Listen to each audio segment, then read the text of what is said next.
శుక్లాంబరధరం విష్ణుం శశివర్ణం చతుర్భుజం ప్రసన్నవదనం ధ్యాయేత్ సర్వవిఘ్నోపశాంతయేత్. గురుర్బ్రహ్మా గురుర్విష్ణుః గురుర్దేవో మహేశ్వరః గురుః సాక్షాత్ పరబ్రహ్మ తస్మై శ్రీగురవై నమః. వ్యాసాయ విష్ణురూపాయ వ్యాసరూపాయ విష్ణవే నమో వై బ్రహ్మనిధయే వాసిష్ఠాయ నమో నమః. కూజంతం రామ రామీతి మధురం మధురాక్షరం ఆరుహ్య కవితాశాఖాం వందే వాల్మీకికోకిలం. శ్రుతిస్మృతిపురాణానాం ఆలయం కరుణాలయం నమామి భగవత్పాదశంకరం లోకశంకరం. వాగర్ధావివ సంపృక్తౌ వాగర్ధప్రతిపత్తయే జగతః పితరౌ వందే పార్వతీపరమేశ్వరౌ.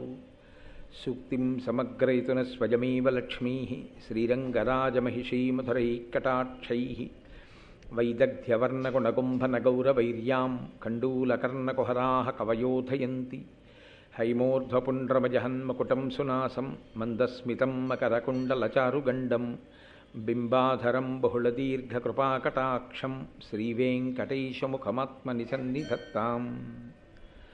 విమలపటీ కమలకుటీ పుస్తకరుద్రాక్షశస్తహస్తపుటీ కామాక్షీ పక్ష్మలాక్షీ కలిత విపంచీ విభాసి వైరించీ. మనోజవం మరుతతుల్యవేగం జితేంద్రియం బుద్ధిమతాం వరిష్టం వాతాత్మజం వనరయూథముఖ్యం శ్రీరామదూతం శిరసా నమామి. ఆపదామపహర్తారం దాతారం సర్వసంపదాం లోకాభిరామం శ్రీరామం భూయో భూయో నమామ్యహం. నారాయణం నమస్కృత్య నరం చైవ నరోత్తమం దేవీం సరస్వతీం వ్యాసం తతో జయముదీరయేత్. హరి ఓం. పరమేశ్వర స్వరూపైన సభకి నమస్కారం.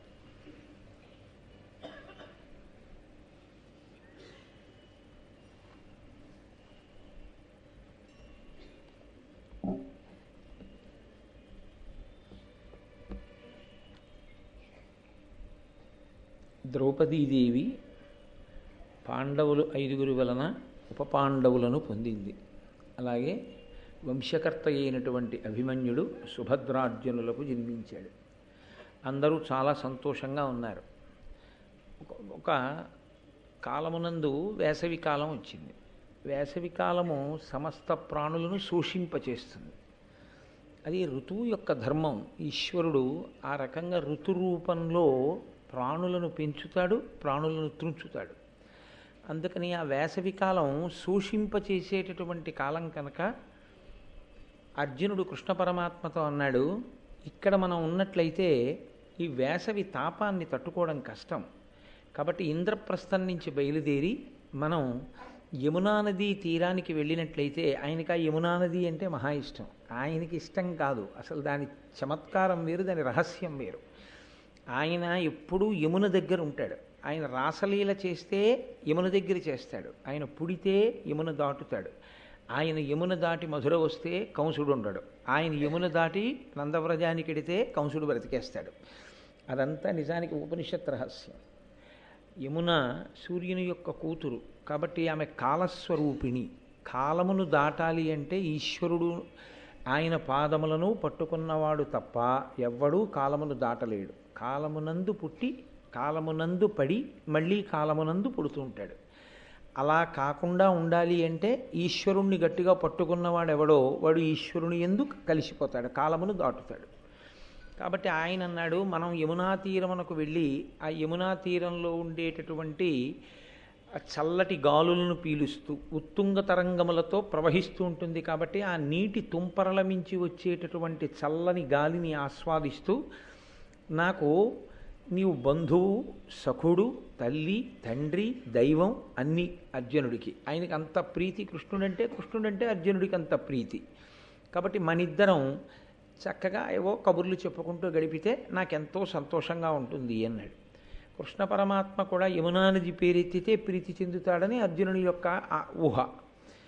అర్జునుడు ఎలా కోరుకున్నాడో అలాగే కృష్ణ పరమాత్మ కూడా అంగీకరించారు. ఇద్దరూ కలిసి యమునా నదీ తీర ప్రాంతమునకు వెళ్ళి అక్కడ సంతోషంగా కాలం గడుపుతున్నారు. అప్పుడప్పుడు మధ్యలో ఆ లోయలలోకి వెళ్ళి అరణ్యములలో వేటాడుతున్నారు. ఒకరోజు ఖాండవవనము అని అది ఇంద్రుని చేత రక్షింపబడుతుంటుంది. ఇంద్రుడు దాన్ని రక్షించడానికి కూడా ఒక కారణం ఉంది. ఆయనకి భూలోకంలో ఉన్న వనం మీద అంత ప్రీతి ఎందుకు అంటే ఆయనకి ప్రాణమిత్రుడు తక్షకుడు. మీకు ఆ తక్షకుడు గురించి నేను ఆదిపర్వ ప్రారంభమునందే మనవి చేశాను. ఆ తక్షకుడు ఖాండవ వనంలో ఉంటూ ఉంటాడు. కాబట్టి ఆయన అక్కడ ఉంటాడు కాబట్టి ఆయన ఖాండవ వనాన్ని రక్షిస్తూ ఉంటాడు. నా మిత్రుడు ఉన్న ప్రదేశం కదా, అది ఏమీ దెబ్బ తినకుండా ఉండాలి, దానికి ఏమీ ప్రమాదము రాకూడదు అని రక్షణ చేస్తూ ఉంటాడు. కాబట్టి అటువంటి ఖాండవ వనం దగ్గరలో ఉన్నటువంటి గంధపు తీగలతో కూడిన ఒక పొదరింటిలో వారిద్దరూ సంతోషంగా గడిపి అక్కడ ఏదో మాట్లాడుకుంటూ ఉన్నారు.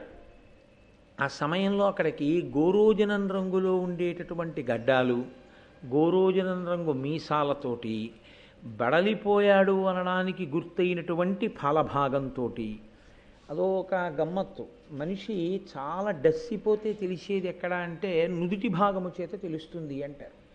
కాబట్టి డస్సిపోయినట్టుగా కాంతి తరిగిపోయినట్టుగా ఉన్నటువంటి అగ్నిహోత్రుడు వాళ్ళిద్దరి దగ్గరికి వచ్చాడు. ఆయన వచ్చి వారి ముందు నిలబడగానే కృష్ణార్జునుడు ఇద్దరూ లేచి ఆయనని కూర్చోపెట్టి పూజ చేశారు. ఎందుకు అలా పూజ చేయడం? అగ్నిహోత్రుడు కన్నా నిజానికి కృష్ణుడేగా గొప్పవాడు, పరమాత్మ స్వరూపుడు కదా. మరి ఆయన ఎందుకు అగ్నిహోత్రుడిని పూజ చేయడం అంటే, అగ్నిహోత్రుడు బ్రాహ్మణుడు, ఆయన స్వయంగా బ్రాహ్మణుడు. అందుచేత బ్రాహ్మణుడు పూజింపదగినవాడు, ఆయన ఆశీర్వచనము చెయ్యగలడు, ఆయన వేదము అంగములతో కలిపి చదువుకున్నవాడు, స్వాధ్యాయ ప్రవచనములను చేస్తూ ఉంటాడు. పైగా ఎప్పుడూ నిరంతరం మంత్రజపం చేసినటువంటి కారణం చేత అవతల వారికి ఆశీస్సు ఇచ్చి వారికి వచ్చే ఉపద్రవములను తప్పించగలిగినటువంటి శక్తితో ఉంటాడు. అందుకని భూసురుడు అని పేరు. అది సామాన్యమైన బ్రాహ్మణుడికే అంత పూజ ఉంటే సాక్షాత్ అగ్నిహోత్రుడు ఆయనకి ఎందుకు ఉండదు? అందుకే అగ్నిభట్టారకుడు అని పేరు, ఆయన పూజనీయుడు కనుక. అగ్నిహోత్రుణ్ణి వాళ్ళిద్దరూ పూజించారు. అసలు మీకు చాలా ఆశ్చర్యం ఏమిటంటే మహాభారతము అని పేరు ఎందుకంటే భరతవంశమును చెప్పింది కాబట్టి అని. భరతుడు అంటే ఆయన వంశకర్త చంద్రవంశంలో. మీకు నేను భరతుడి గురించి మధ్యలో వచ్చినప్పుడు మనవి చేశాను, దుష్యంతుని యొక్క కుమారుడు. ఆ భరతుడి కథ చెప్పింది కాబట్టి భారతం కాదు. అసలు రహస్యం ఒకటి ఉంది. భరతుడు అన్న మాట ఎవరికి వర్తిస్తుందంటే అగ్నిహోత్రుడికి వర్తిస్తుంది. ఎందుచేత అంటే ఆయన భరిస్తాడు.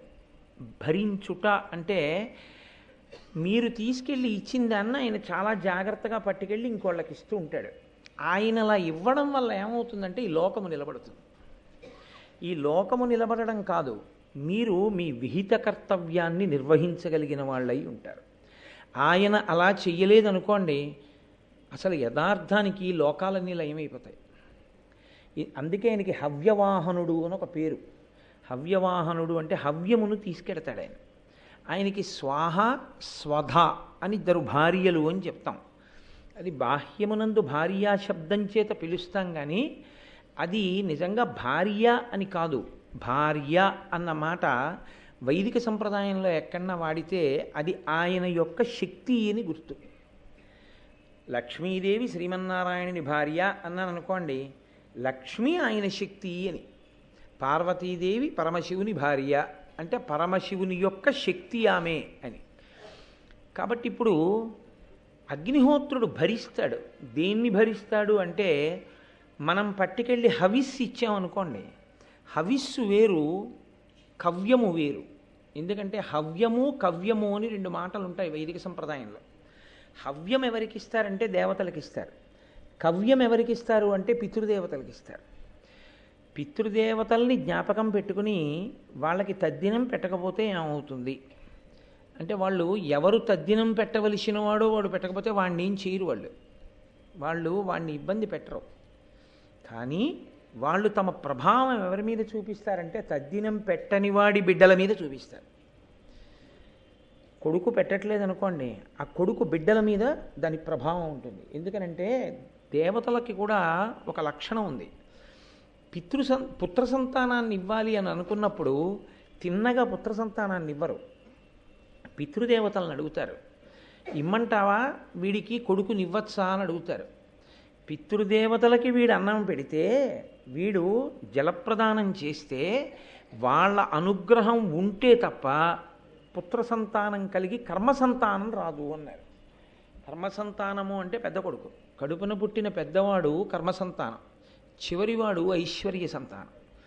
కాబట్టి పెద్ద కొడుకు ఉన్నాడు అంటే ఏమిటంటే తన శరీరం పడిపోయినప్పుడు ఈ శరీరంలో ఉండేటటువంటి పంచభూతములను బ్రహ్మాండములో ఉన్న పంచభూతములలోకి పంపించేసి మళ్ళీ ఇతను ఈ శరీరంలో ఉండగా చేసుకోగలిగాడో చేసుకోలేకపోయాడో అని ఇందులో ఉన్న జీవుణ్ణి తరింపచేయడానికి గయాశ్రాద్ధం పెడతాడు.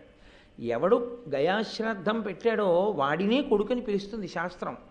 అసలు గయ వెళ్ళి తల్లిదండ్రులకి తద్దినం పెట్టని వాడెవడో వాడు వైదిక మర్యాద యందు కొడుకే కాడు. అందుకే అలా పెట్టకపోతే ఏం చేస్తారంటే తద్దినం పెట్టి ఇది గయారాధనతో సమానమగుగాక అని ఒక సంకల్పం చేస్తారు. గయ వెళ్ళిన దానితో సమానమగుగాక. డబ్బు లేకపోయి గయ వెళ్ళి తద్దినం పెట్టలేదు, శాస్త్రం అంగీకరిస్తుంది. కానీ ఏది అంగీకరించదో తెలుసా అండి? సంవత్సరానికి ఒక్కసారైనా అగ్నిముఖంగా దేవతలకు హవిస్సులిచ్చి యాగం చేయకపోతే శాస్త్రం క్షమించదు. కాబట్టి ఆయన ఏం చేస్తాడంటే మీరు హవ్యమును ఇస్తే, హవిస్సునిస్తే ఆ హవిస్సుని పట్టుకెళ్ళి దేవతలకు ఇస్తాడు. ఇప్పుడు ఆ దేవతలు ఏం తింటారంటే మనమిచ్చిన హవిస్సునే వాళ్ళు తింటారు. తింటే దేవతలు ప్రీతి చెందుతారు. ప్రీతి చెంది దేవతలకు ఒక లక్షణం ఉంటుంది. నేను మీతో చాలా మాటలు మనవి చేశాను ఈ విషయం. దేవతలు ప్రీతి చెందినా దేవతలు కనపడినా వాళ్ళు ఏమీ ఇవ్వకుండా వెళ్ళరు, ఏదో ఒకటి ఇస్తారు. వాళ్ళు నీకేం కావాలని అడుగుతారు. మిమ్మల్ని వచ్చి అడగకపోయినా మీరు మనసులో ఏ సంకల్పం చేసుకున్నారో సంకల్పాన్ని తీరుస్తారు. అందుకే యాగశాలకి ప్రదక్షిణం చెయ్యండి అని చెప్తారు. ఎందుకంటే అది దేవతలు వచ్చి హవిస్సు తీసుకుని వెళ్ళేటటువంటి ప్రదేశం అది. కాబట్టి అది పరమ పవిత్రం, దేవతల చేత తొక్కబడి ఉంటుంది. అది దానికి ప్రదక్షిణం చేస్తే దేవతలందరికీ ప్రదక్షిణం చేసినట్టు, పైగా ఒక సద్బ్రాహ్మణుడికి ప్రదక్షిణం చేసినట్టు. అగ్నిహోత్రుడు మరి హోమంలో ఉన్నాడు కదా, నేను హోమగుండము అంటారు. హోమగుండము అంటే మీరు ఇచ్చినది మీ కన్నులకు కనపడేటట్టుగా తినబడక, మీ కన్నులకు కనపడకపోయినా వేద ప్రమాణము చేత తినబడుతుంది అనే దాంట్లో సందేహము లేని ప్రదేశమేదో దానికి హోమగుండమున్న యాగశాల అని. ఏది మీ కంటికి కనపడేటట్టు తినబడుతుందో దాన్ని బలిహరణ పీఠము అని పిలుస్తారు. బలిహరణ పీఠం మీద పట్టుకెళ్ళి ఓ ముద్ద పెట్టారనుకోండి, ఒక కాకి వచ్చి తింటుంది. బలి పెట్టాడంటారు. బలి పెట్టాడు అంటే జంతువుల్ని చంపేయడం అని కాదు దాని ఉద్దేశ్యం. బలి పెట్టాడు అంటే ఓ పిల్లో లేకపోతే ఓ కాయకో ఏదో ఒకటి వచ్చి తింటుంది. ఎందుచేత అంటే శాస్త్రానికి ఓ మర్యాద ఉందండి. అన్ని పిండములను వైదిక సంప్రదాయంలో ఒకే గాట కట్టి పిలవరు. పక్షికి మాంసపిండము అని పేరు. అందుకే పక్షిని తినేస్తాయి అన్నీ. పక్షి దొరుకుతుందా అని పాము కూడా చూస్తూ ఉంటుంది. ఎందుకంటే అసలు దాని పిండమే మాంసపిండం, దాని యందు మాంసం చాలా ఎక్కువ ఉంటుంది. అందుకే పక్షుల్ని మనుష్యులు కూడా తినేస్తూ ఉంటారు. ఆ పక్షికి అన్నం పెట్టాలి. అందుకే ఇంట్లోనూ పెట్టాలి, బయట పెట్టాలి. అసలు నిజానికి అగ్నికార్యం అనేది ఎంత దూరం ఉంటుందంటే త్రేతాగ్నులు అని ఉంటాయి. అందులో శ్రౌతాగ్ని అని ఒక అగ్ని, దాన్ని పూజించాలి. అందుకే ఆహితాగ్నుడు అని ఒక పేరు. అంటే ఆయన ఎప్పుడూ అగ్నిని 2 కుండముల యందు ఆరాధన చేస్తాడు. అలా చేస్తే ఆ పేరుతో పిలుస్తారు. శ్రౌతాగ్ని అని ఉంటుంది. ఆ శ్రౌతాగ్నిలోంచే కనీసంలో కనీసం సోమయాగం సంవత్సరానికి ఒక్కసారి చేసి తీరాలి అని. ఒకవేళ సోమయాగం చెయ్యలేదనుకోండి, డబ్బులు లేవండి, నేను చేయడానికి కుదరదు కదా, అందుకని నేను చెయ్యలేదండి, నేను దరిద్రుణ్ణి అని ఒక బ్రాహ్మణుడు అన్నాడు అనుకోండి, మళ్ళీ చిత్రం ఏమిటో తెలిసే, ఈ క్షత్రియులకు వైశ్యులకు ఇతరులకు ప్రతి సంవత్సరం యాగం చెయ్యాలన్న నియమం లేదు. ఈ నియమం ఎవరికంటే బ్రాహ్మణుడికి. అలా చెయ్యని వాడు భ్రష్ట బ్రాహ్మణుడు, నేనైనా కూడా చేయకపోతే అంతే. శాస్త్రం శాస్త్రమే. శాస్త్రం చెప్పేటప్పుడు నాకు అన్వయం అయితే మళ్ళీ ఇబ్బంది ఏమో అని చెప్పడం మానకూడదు, అదో తప్పు. ప్రతి సంవత్సరం చెయ్యాలి యాగం. ఒకవేళ డబ్బు లేకపోతే భిక్షాటన చేసి యాగం చేయమన్నారు. అలా భిక్షాటనకి వెళ్ళి ఎప్పుడు వెళ్ళాలి అలా భిక్షాటనకని అడిగారు. వసంతకాలంలో వెళ్ళమని చెప్పారు. నేను సొంతంగా చెప్తున్నాను అనుకుంటున్నారేమో, అది వేదభాష్యం. వేదంలో చెప్పారు బ్రాహ్మణుని యొక్క కర్తవ్యములలో విహిత కర్తవ్యాల్లో తప్పకుండా తన దగ్గర డబ్బు లేకపోతే జోలె పట్టి ఇంటింటికి వెళ్ళి అయ్యా బ్రాహ్మణ పుటక పుట్టానండి, ఈ సంవత్సరం యాగం చేసుకోలేకపోయాను, సోమయాగం చేసుకుంటాను, నాకు ద్రవ్యం ఇవ్వండి అని అడగాలి. అలా వసంతకాల ప్రారంభమునందు తిరగగా వచ్చినటువంటి ద్రవ్యంతో యాగం చేసేటటువంటి అలవాటు ఎవడున్నాడో వాడిని ప్రతివసంత సోమయాజి అని పిలుస్తారు. ఆయనకు ఒక ప్రత్యేకమైన గౌరవం శాస్త్రంలో. పుట్టుక చేత దరిద్రుడైన గత జన్మలలో చేసిన పుణ్యము లేక ఈ జన్మలో ఐశ్వర్యము లోపించిన 4 ఇళ్ల ముందుకెళ్ళి వసంతకాలంలో భిక్షాటన చేసి సోమయాగం మాత్రం చేస్తాడు తప్ప అసలు యాగం చెయ్యకుండా బ్రాహ్మణుడు ఉండరాదు. బ్రాహ్మణుణ్ణి దానం పట్టుకొని శాస్త్రం ఎందుకు చెప్పిందంటే దానం పట్టి తీసుకెళ్ళి ఇంట్లో దాచమని కాదు. బ్రాహ్మణుడు దానం ఎందుకు పట్టాలి అన్న దాని మీద వ్యాఖ్యానం చేశారు వేదమంత్రాలకి. ఎందుకు దానం పట్టాలి అంటే మళ్ళీ ఎక్కడైనా యాగం జరుగుతున్న చోట దీక్షావస్త్రాలుగా ఇచ్చేసేయాలి. దీక్ష అన్న మాటకు అర్థం ఏమిటి అంటే మళ్ళీ స్కాందపురాణం దాని మీద విశేషంగా మాట్లాడింది. దీక్ష వస్త్ర సంబంధమై ఉంటుంది. అందుకే దీక్షావస్త్రములను ఇచ్చామంటారు తప్ప దీక్ష చెంబిచ్చాం, దీక్ష కలసిచ్చాం, లేకపోతే దీక్షా ఫలాలు ఇచ్చామనరు, దీక్షావస్త్రాలు ఇచ్చామంటారు. దీక్ష వస్త్రముతో ఉంటుంది. అలా పుచ్చుకుంటే ఆ వస్త్రాన్ని ఎలా కట్టుకోవాలి? ఆ వస్త్రము ఈశ్వరుడై ఉంటాడు అని వేదం చెప్తోంది. పటల పన్నం అని వేదంలో ఒక పన్నం, అందులో వస్త్రమునందు ఈశ్వరుడు ఎలా ఉంటాడో చెప్తుంది. కాబట్టి దీక్షావస్త్రము అని ఇస్తారు. బ్రాహ్మణుడు దానం అందుకు పడతాడు, పట్టి మళ్ళీ లోకోపకారము కొరకు యాగమునందు ఇస్తాడు దీక్షావస్త్రంగా దాన్ని. కనుక ప్రతివసంత సోమయాజి అంటే వసంతకాలంలో భిక్షాటన చేసైనా సరే అగ్నిముఖంగా హవిస్సు ఇవ్వవలసిందే. పితృదేవతలు సంతోషించడానికి కవ్యమునివ్వాలి. దాన్ని స్వధా అన్న మంత్రంతో అనుసంధానం చేస్తారు. స్వధా అన్నారనుకోండి పితృదేవతలకు ఎడుతోందని గుర్తు, స్వాహ అన్నారనుకోండి దేవతలకు ఎడుతోందని గుర్తు. దేవతలకిమ్మన్నావా పితృదేవతలకిమ్మన్నావా ఎవరికిమ్మన్నావో మీరు మంత్రం చివర వాడినటువంటి శబ్దాన్ని బట్టి ఈయన వాళ్ళకి పట్టుకెళ్ళి ఇచ్చేస్తాడు. అలా ఇచ్చేస్తాడా అండి? అలా అందుతుందా అండి? నువ్వు అనుమానం పెట్టుకోక్కర్లేదు. మీ అబ్బాయి బొంబాయిలో చదువుకుంటున్నాడు, నువ్వు కాకినాడ పోస్ట్ ఆఫీసులో మనీ ఆర్డర్ కట్టావు, వెళ్తుందా వెళ్ళదా బొంబాయి? నీకు కనపడాలా? ఈ డబ్బు పట్టుకెళ్ళి బొంబాయికి ఎలా ఇచ్చారో, బొంబాయిలో మీ అబ్బాయి దగ్గరికి వెతుక్కుంటూ ఎలా వెళ్ళారో, వెళ్ళి ఎలా డబ్బు ఇచ్చారో నీకు తెలిసి ఉండాలా? అక్కర్లేదు. 4 రోజులు పోయాక మీ అబ్బాయి ఉత్తరం రాస్తాడు, నాన్నగారు మీరు పంపించిన మనీ ఆర్డర్ అందిందని. మీరిక్కడ కట్టిన డబ్బుని మీ అబ్బాయికి పట్టుకెళ్ళి ఇచ్చినవాడు మీ కంటికి కనపడకపోయినా పట్టుకెళ్ళి ఇచ్చినట్లు మీరిక్కడ మంత్రంతో ఇచ్చిన హవిస్సుని మీ కంటికి కనపడకపోయినా అగ్నిహోత్రుడు పట్టుకెళ్ళి దేవతలకు ఇస్తాడు. ఏం అనుమానం? మీరు నిర్మించుకున్న వ్యవస్థ మీద మీకు నమ్మకమా? వేదం చెప్పిన దాని మీద నమ్మకం లేకపోవడమా? సాహసం కాదది. అందుతుంది. ఒకప్పుడు దేవతలు కనపడ్డారు కూడా యాగశాలల్లో కూర్చుని. రామాయణ కాలంలో అయితే ఇష్టింతేహం కరిష్యామి పుత్రీయాం పుత్రకారణాత్ అని దశరథ మహారాజు గారు సంకల్పం చేశాడు, నేను ఇష్టి చేస్తున్నానని. దేవతలందరూ వచ్చి కూర్చున్నారు. కూర్చుని వాళ్ళు మాట్లాడుకున్నారు, భోజనం పెట్టే వరకు మాట్లాడుకున్నట్టుగా మాట్లాడుకుంటుంటేనే రామావతారం వచ్చింది. కాబట్టి దేవతలందరూ వస్తారు. అందుకే యాగశాల నిర్మాణమునందు అంత జాగ్రత్త తీసుకోమంటారు. యాగశాల నిర్మాణం చేయడం కొన్ని కోట్ల జన్మల యొక్క అదృష్టము ఘనీభవిస్తే అది దక్కుతుంది, లేకపోతే ఇవ్వరు ఆ అదృష్టాన్ని. ఎందుకో తెలుసా అండి? దేవతలు వచ్చి కూర్చోడానికి నీడండి అది. దేవతలు వచ్చి కూర్చునే నీడ, దేవతలు అన్నం తినడానికి ఉన్న హోమగుండము, ఆ తర్వాత వాస్తుమంటపము, దాని తలుపులు, దాని ద్వారాలు మామూలు ద్వారాలు అనుకుంటున్నారా?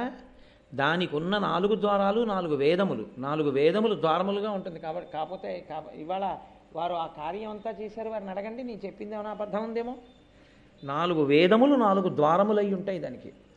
అటువంటి యాగశాల నిర్మాణంలో ఒక తాటాకు పట్టుకొచ్చి ఇస్తే చాలు, తరించిపోతాడు. యాగశాలే.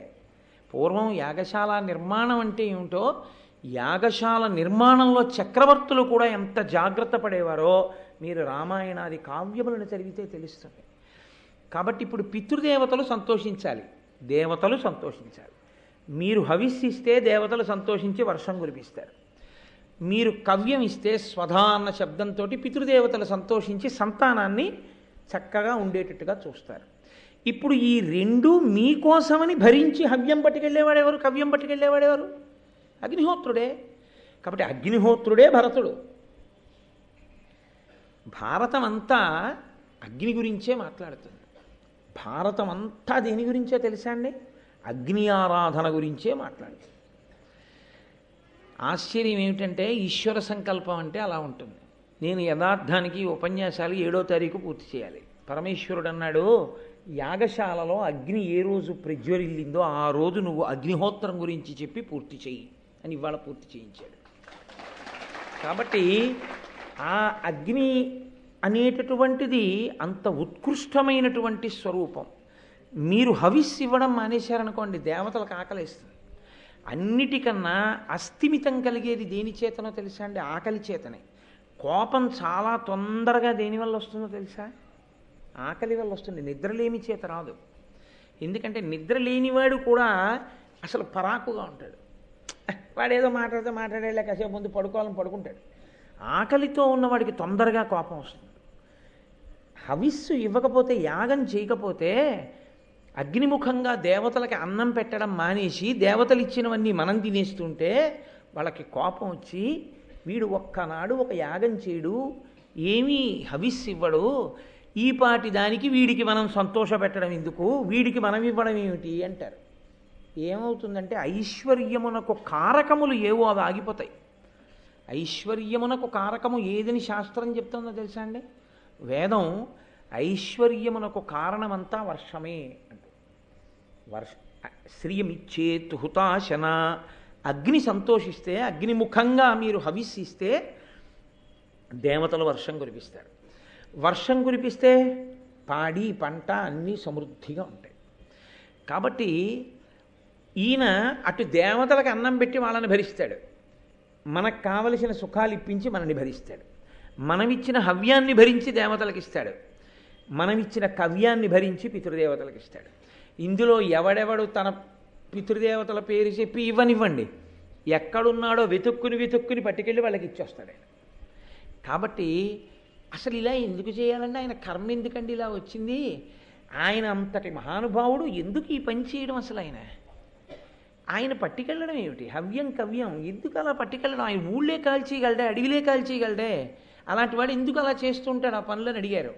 దీనికి జవాబు వ్యాస భగవానుడు లింగపురాణంలో చెప్పాడు. హవ్యం వహతి దేవానాం కవ్యం కవ్యాసినామపి పాకంచ కురితే వహ్ని శంకరస్యైవ శాసనాత్ అని చెప్పాడు. శంకరుడు లోకములనన్నింటినీ సృజించినప్పుడు బ్రహ్మగారిని మొదట నియమించి తర్వాత అగ్నిహోత్రుణ్ణి శాసించాడు, నువ్వు 3 పనులు చేయవలసి ఉంటుందని. హవ్యం వహతి దేవానాం, ఈ మనుష్యులు ఇచ్చిన హవ్యాన్ని దేవతలకి, దేవతలు ఇచ్చినటువంటి వర్షం చేత ప్రజలు ప్రీతి పొందుతారు. మళ్ళీ ప్రజలకి నీ వలననే ఐశ్వర్యం వస్తుంది. మళ్ళీ వీళ్ళిచ్చిన హవ్యాన్ని మళ్ళీ దేవతలకి, ఈ చక్రాన్ని నువ్వు తిప్పుతుండు. కవ్యం కవ్యాసినామపి, పితృదేవతలను ఉద్దేశించి వాడు తిథి జ్ఞాపకం పెట్టుకుని, అయ్యో మా నాన్నగారు ఈ తిథి నాడు పడిపోయారని చెప్పి ఆ తిథి నాడిచ్చిన కవ్యాన్ని వాళ్ళ నాన్నగారికి అప్పచెప్పు.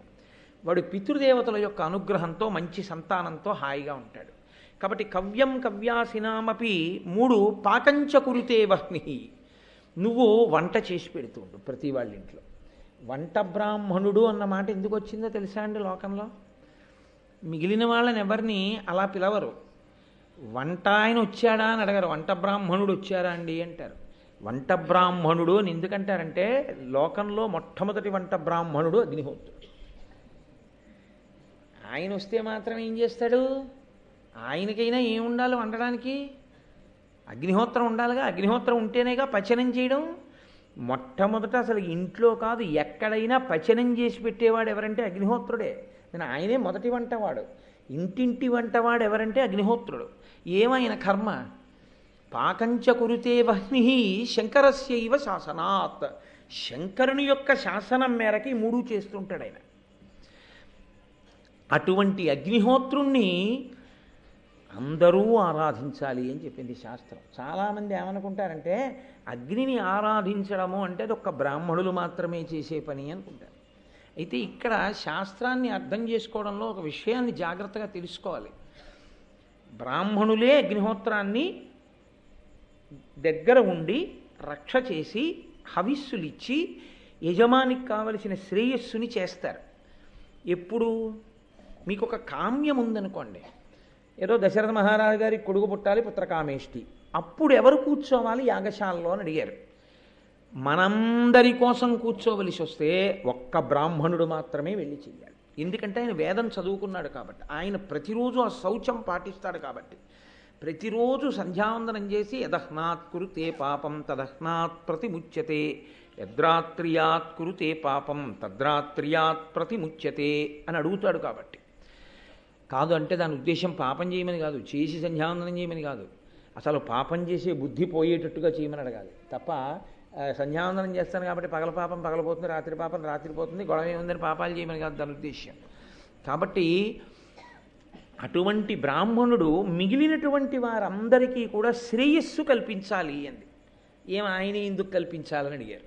ఏ వేదం ఉత్తినే మాట్లాడుతుంది అనుకుంటున్నారంటే ఏమైనా మాట్లాడితే, అసలు ఈ వేదము ఈ ధర్మము ఈ బ్రాహ్మణుడు బతికి బట్ట కట్టాలంటే పైన క్షత్రియుడు కాపాడాలి. నిన్న బ్రాహ్మణుడు గోవులు ఎత్తుకుపోతే ఎవరు వెళ్ళారు ధనస్సట్టుకుని? అర్జునుడు వెళ్ళాడు. వెళ్ళినందుకు ద్రౌపదీ ధర్మరాజు కనబడితే 12 నెలలు తీర్థయాత్ర చేశాడు. కాబట్టి క్షత్రియుడు రక్షణ చెయ్యాలి. ఆయన వెళ్ళి లోపల కూర్చుని ఆయనే మంత్రాలు చదువుకుని ఆయనే అన్నీ చేసుకుంటూ కూర్చుంటే ఎవరికైనా ఆపద వస్తే రక్షించేవాడు ఎవరు? కాబట్టి ఆయనకి నువ్వు చేసి పెట్టాలి. వైశ్యుడికి లోకమంతటి కొరకు వర్తకం చేసి ఊరు తదస్య యద్వైశ్య అంటోంది పురుష సూక్తం. ఆయన లోకంలో వ్యాపార ప్రక్రియను పెంచి అందరూ సంతోషంగా ఉండేటట్టుగా వర్తక వాణిజ్యముల చేత బలిష్టం చేయాలి సమాజాన్ని. కాబట్టి ఆయన్ని పని మానేసి వచ్చి యాగం చేసుకోనకూడదు. ఆయన్ని యజమానిని చేసి వరుని పుచ్చుకొని బ్రాహ్మణుడు యాగశాలలో కూర్చుని యాగం చేస్తాడు. అలాగే ఎవరైనా సరే బ్రాహ్మణులు క్షత్రియులు వైశ్యులే కాదు, ఎవరైనా బ్రాహ్మణుని చేత చేయిస్తారు. అది కారణం. ఆయన ఒక్కడే చెయ్యాలి అనడంలో ఆయనకి ఏదో తీసుకెళ్ళి కిరీటం ఆయన తల మీద పెడదామని కాదు. అలా చేయడానికి ఆయన ఎంత జాగ్రత్తగా ఉండవలసి ఉంటుందో తెలుసా అండి? ఆయన ఎంతో జాగ్రత్తగా ఉండాలి. చాలామంది ఇది తేలికనుకుంటారు.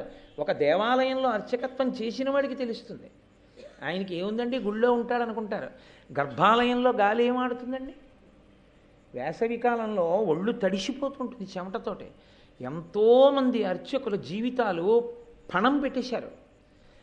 గాలి ఆడదు, ఎదురుగుండా భక్తులు ఉంటారు. ఆ అంతరాలయంలో నుంచి నీరాజనాలు ఇచ్చి మీరు వాళ్ళు పొద్దుటి నుంచి స్వరం తప్పకుండా ఎలా మంత్రభాగాన్ని అన్వయం చేస్తున్నారు. ఎవరు ఎక్కువ మాట్లాడతారో, ఎవరు ఎక్కువ స్వరానికి ప్రాధాన్యం ఇస్తారో వాళ్ళకి తొందరగా ఆయుర్దాయం క్షీణించిపోతుంది మాట్లాడడం చేత. బ్రాహ్మణుడు మహాత్యాగి. ఆయన అయినా కూడా ఒప్పుకొని శౌచాన్ని నిలబెట్టుకుంటాడు. కష్టపడి అలా శౌచంతోనే ఉండి లోకమునకు ప్రయోజనాన్ని చేకూరుస్తాడు. అందుకే బ్రాహ్మణుడు కనపడితే నమస్కరించవయ్యా అంది శాస్త్రం. అంతేగాని అదేదో మెహర్బానీ చేయడానికి ఆయన్ని ఎత్తుపీట మీద కూర్చోబెట్టి మిగిలిన వాళ్ళని తక్కువ చేసి మాట్లాడదామన్నది శాస్త్ర ఉద్దేశ్యం కాదు. ఏదైనా సరిగా అర్థం చేసుకుని మాట్లాడాలి. మనం మాట్లాడేటప్పుడు ఒక శాస్త్రాన్ని శాస్త్రకోణంలో మాట్లాడవలసి ఉంటుంది. కాబట్టి వైశ్యుణ్ణి క్షత్రియుణ్ణి నీ పని నువ్వు చేసుకో అని చెప్పి వరుడి పుచ్చుకొని ఈయన వెళ్ళి చేసి పెడతాడు. అంటే దాని ఉద్దేశ్యం ఇంక ఎప్పుడూ వరుణిచ్చేసి అసలు ఎప్పుడూ ఏమీ చెయ్యొద్దు అనుకుంటున్నారా మీరు? కాదు. బ్రాహ్మణ వైశ్య క్షత్రియులే కాదు, తదితరులైన వారెవరైనా కూడా అగ్నిని ఆరాధించవలసిందే. వేదం విధించింది. అగ్నిని ఆరాధించాలి, అగ్నిలోకి హవిస్సు ఇవ్వాలి. ప్రతి ఇంట్లో అగ్నిహోత్రం ఉండాలి. యథార్థమునకు వైద్యనాథ దీక్షీయము అని చెప్పి వైద్యనాథ దీక్షితీయము అని అందులో ప్రత్యేకించి బ్రాహ్మణ వైశ్య క్షత్రియులు కాకపోతే అగ్నిహోత్రాన్ని ఎలా ఆరాధించాలో, జాతకర్మ ఎలా చెయ్యాలో దగ్గర నుంచి సమస్తం అందులో చెప్పారు. కాబట్టి అగ్నిహోత్రం అనందు మినహాయింపు లేదు. యథార్థానికి అందరూ చెయ్యాలి. ఇది ఎంత కఠినంగా ఉంటుందో తెలుసా అండి? ఆ విషయంలో చేయకపోతే తప్పని ఒప్పుకోవాలంతే. ఏదో ఒక రోజు చేసే రోజు రావాలనాలి కానీ అబ్బాయి ఎక్కడ జరుగుతుందండి అని అనకూడదు. బ్రహ్మచర్యమోనో ఒకటి ఉంటుంది. బ్రహ్మచారి సంధ్యావందనం చేసుకోవడం ఒకటే కాదు, బ్రహ్మచారి యొక్క అత్యంత విహిత కర్తవ్యం ఏమిటో తెలుసా అండి? సమిధాదానము. అంటే పలాశ వృక్షం నుంచి తెచ్చినటువంటి పేడు కానీ లేదా మోదుగ వృక్షం నుంచి తెచ్చినటువంటి పేడు కానీ ఉదయము సాయంకాలము కూడా 2 పేళ్ళు యజమాని అగ్నిహోత్రంలోకి సమర్పించాలి. గురువుగారి అగ్నిహోత్రంలో కానీ తండ్రి గారి అగ్నిహోత్రంలో కానీ సమర్పించాలి. ఎప్పుడు ఆగిపోతుంది సమిధాదానం అని అడిగారు. పెళ్లి జరిగిన రోజు రాత్రి ముహూర్తమైనా సరే తండ్రి గారి అగ్నిహోత్రంలోంచే తెచ్చి ఇతను గృహస్థాశ్రమంలోకి ప్రవేశించగానే ఇతని అగ్నిహోత్రాన్ని వెలిగిస్తారు. ఇతను ఆ అగ్నిహోత్రం వదిలిపెట్టి వెళ్ళిపోకూడదు న్యాయానికి. ఆ అగ్నిహోత్రాన్ని 2 కారణముల చేత మాత్రమే ఆప్చేస్తారు. ఒకటి, అతను మళ్ళీ చనిపోయినప్పుడు ఏం చేస్తారంటే ఆ అగ్నిహోత్రాన్నే పట్టుకెళ్ళి అతని శరీరాన్ని కాల్చేస్తారు. అప్పుడు ఆ అగ్నిహోత్రం ఆగిపోతుంది. రెండవది, అతను సన్యసిస్తే ఇంకా అగ్నిహోత్రాన్ని నిధనం చేస్తారు. తప్ప అగ్నితో అంత ముడిపడిపోయి ఉంటాయి అన్ని ఆశ్రమాలు. ఒక్క అగ్ని సంబంధం లేనివాడు ఎవరో తెలుసా అండి సనాతన ధర్మంలో? ఒక్క సన్యాసి. సన్యాసి ఏ కారణం చేత కూడా అగ్ని సంబంధం పెట్టుకోకూడదు. మిగిలిన 3 ఆశ్రమాల వాళ్ళు అగ్నితో సంబంధం లేకుండా బతకూడదు. అగ్నితో సంబంధం పెట్టుకుని బ్రతకకూడని వాడు ఎవరైనా ఉంటే ఒక్క సన్యాసి. అందుకే వంట లేదు. తాను వంట చేయించుకోవడం అన్నది కానీ తాను వండుకోవడం కానీ లేదు. భిక్షాన్నం తింటాడంతే. సన్యాసం స్వీకరించినదాదిగా అగ్ని సంపర్కం పోతుంది. కాబట్టి సన్యాసిగా శరీరాన్ని విడిచిపెట్టేస్తే ఇంకా శరీరాన్ని అగ్ని యందు వ్రేల్చవద్దు అని. అందుకని కాల్చరు సన్యాసి శరీరాన్ని. భూమిలో పెట్టేసేసి కర్పూరం వేసి పెట్టి దాని మీద శివలింగాన్ని పెడితే అధిష్టానము అంటారు. దాని మీద తులసి కోట పెడితే బృందావనము అంటారు. కాబట్టి ఇంతకీ నేను మీతో ఇవన్నీ ఎందుకు మనవి చేశాను అంటే, అగ్ని సంబంధం లేకుండా సనాతన ధర్మంలో ఉండే అవకాశం ఉందా? నాకు ఒక్క మాట చెప్పండి. అసలు లేదు. అగ్ని అంత గొప్పది. ఇన్ని భరిస్తాడు కాబట్టి ఆయన భరతుడయ్యాడు. అందుకే మీకు విచిత్రం ఏమిటంటే, మహాభారత ప్రారంభము యాగముతో, సర్పయాగం. పావులు అందులో పడిపోతాయి. మహాభారతం పూర్తయిపోవడం అశ్వమేధ యాగం.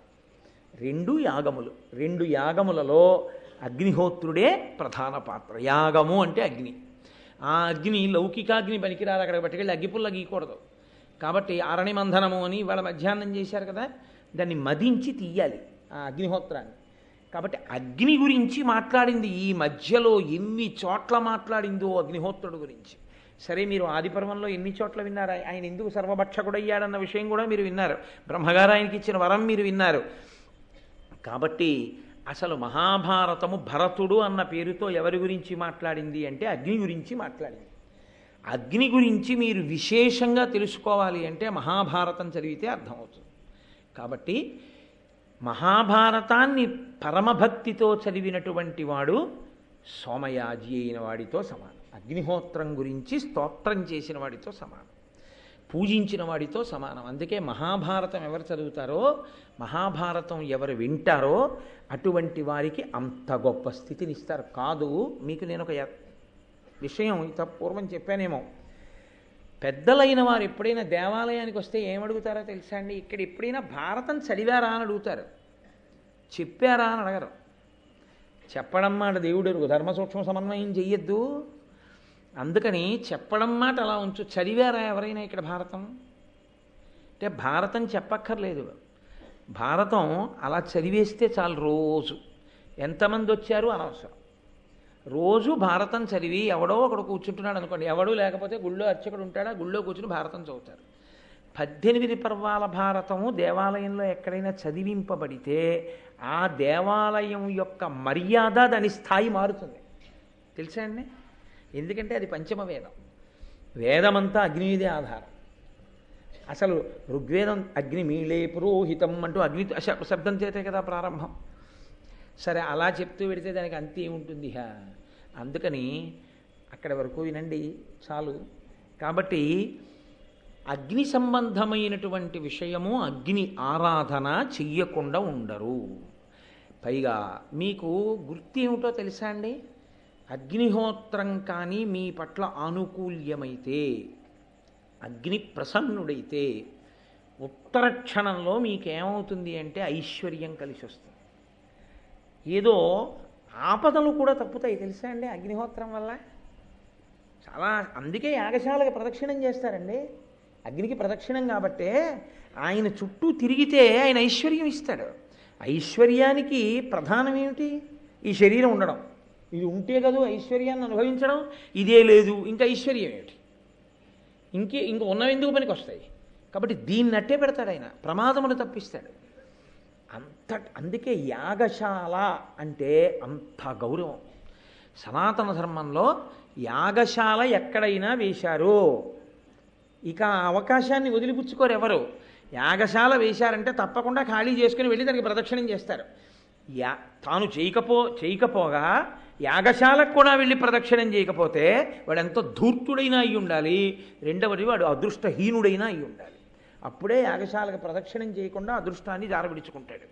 కాబట్టి అటువంటి అగ్నిహోత్రుడు కనపడ్డాడు అంటే ఏమిటి దాని అర్థం? కృష్ణార్జునులకి ఏదో శ్రేయస్సు కలుగుతోంది, ఏదో శాశ్వత ఐశ్వర్యము కలిసి వస్తోంది. రాబోవు కాలంలో ఏదో గొప్పది సాధించడానికి కావలసిన ఉపకరణ సిద్ధి పొందుతారు ఇప్పుడు. అదే అగ్నిహోత్రం కనపడితే అర్థం. అది అప్పుడు కాదు, ఇప్పుడు కాదు, ఎప్పుడైనా అంతే అగ్ని విషయం. అందుకే అగ్నియే. అందుకే పూర్వం మన వాళ్ళు, ఇప్పుడంటే గ్యాస్ స్టవ్లు వచ్చేసాయి కానండి, అగ్నిహోత్రాన్ని ఆర్పడం కూడా అంత జాగ్రత్తగా ఆర్పేవారు. నాకు తెలిసినంత వరకు అసలు నా చిన్నతనంలో మా అమ్మగారు వాళ్ళు అసలు స్నానం చేసి మడిబట్ట కట్టుకోకుండా పొయ్యి వెలిగించడం అన్నది నాకు ఎప్పుడూ తెలియదు. మా ఇంట్లో ఎప్పుడైనా వీపు మీద దెబ్బ పడితే దేనికి కొట్టేవారంటే పొయ్యి ముట్టుకున్నామని దెబ్బలాడేవారు. పొయ్యి ముట్టుకుంటే తిడతారేమిట్రా అనుకునేవాడిని చిన్నప్పుడు నేను. అంటే అది అగ్నిస్థానం అని వాళ్ళు అంత గౌరవించేవారు. అగ్నిహోత్రాన్ని ఉఫ్ అని కూడా ఊదేవారు కాదు. ఆ కట్టెలు కిందకి జార్చేసేవారు అంతే. జార్చి అవసరమైతే కొద్దిగా నీళ్లు చల్లేవారు.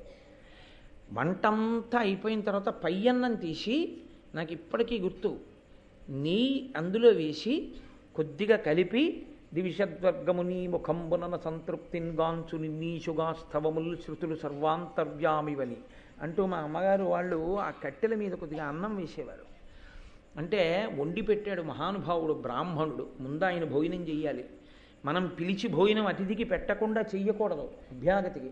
కనీసం ఇంటి బ్రాహ్మణుడు ఆయనే వండి పెట్టాడు. ఆయనకి ముందు పెడితే బ్రాహ్మణ ప్రసాదం మనం తిన్నట్టు అవుతుంది. బహుశः అలా వాళ్ళు పెట్టిన అన్నం తినబట్టేమో ఈరోజు కొంచెం మీకు భారతం చెప్పుకునే అదృష్టాన్ని నేను పొందాను. కాబట్టి అగ్నిహోత్రుడు నిత్య పూజనీయుడు, ఆయన్ని ఎప్పుడూ పూజించాలి. అది మన వైదిక సంస్కారం. అసలు మన ఆర్యులు అని పిలవడానికి కారణం ఏంటో తెలుసా అండి? అగ్నిని ఆరాధించే జాతి కనుక. అగ్నిని ఆరాధించి అగ్నిముఖంగా ఇలా హవిస్సు ఇచ్చేటటువంటి ప్రక్రియ మీకు ఏ ఇతర విశ్వాసమునందు లేదు. యజ్ఞము యాగము ఈ రెండు మన సొత్తు, వీటికి మనమే వారసులం. యాగములు చేసి స్వాహాకారంతో దేవతలకు హవిస్సులు ఇచ్చే ఏకైక జాతి ప్రపంచం మొత్తం మీద ఒక్క వైదిక ధర్మమే. అది ఎందుకు ఇస్తారో తెలుసా? సర్వే జనాః సుఖినో భవంతు, లోక కళ్యాణం కోసం. ఎవరో కొంతమంది బాగుండాలని చేయరు యజ్ఞయాగాదులు. అంత విశాల హృదయం మనది. ఆ విశాల హృదయానికి గుర్తు అగ్నికార్యం. అటువంటి అగ్నిహోత్రుడే ఎదురుగుండా కనపడితే కృష్ణార్జునులు పూజించకుండా ఎందుకుంటారు?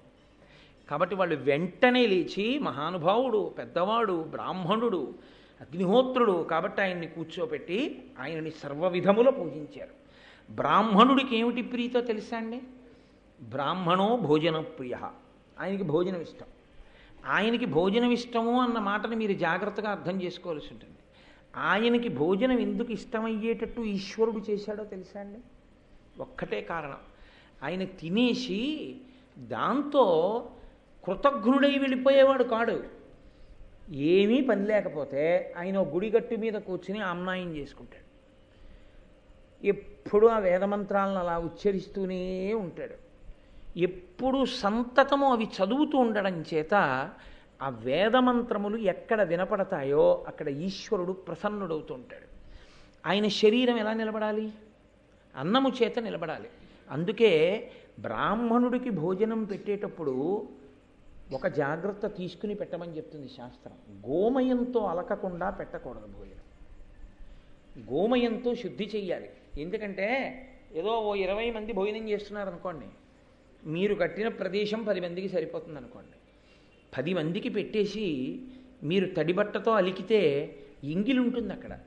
మళ్ళీ అక్కడ ఓ ఇస్త్రీ వేసి మళ్ళీ మిగిలిన 10 మందిని కూర్చోబెట్టారనుకోండి, ఇప్పుడు మీకు పుణ్యం రాదు.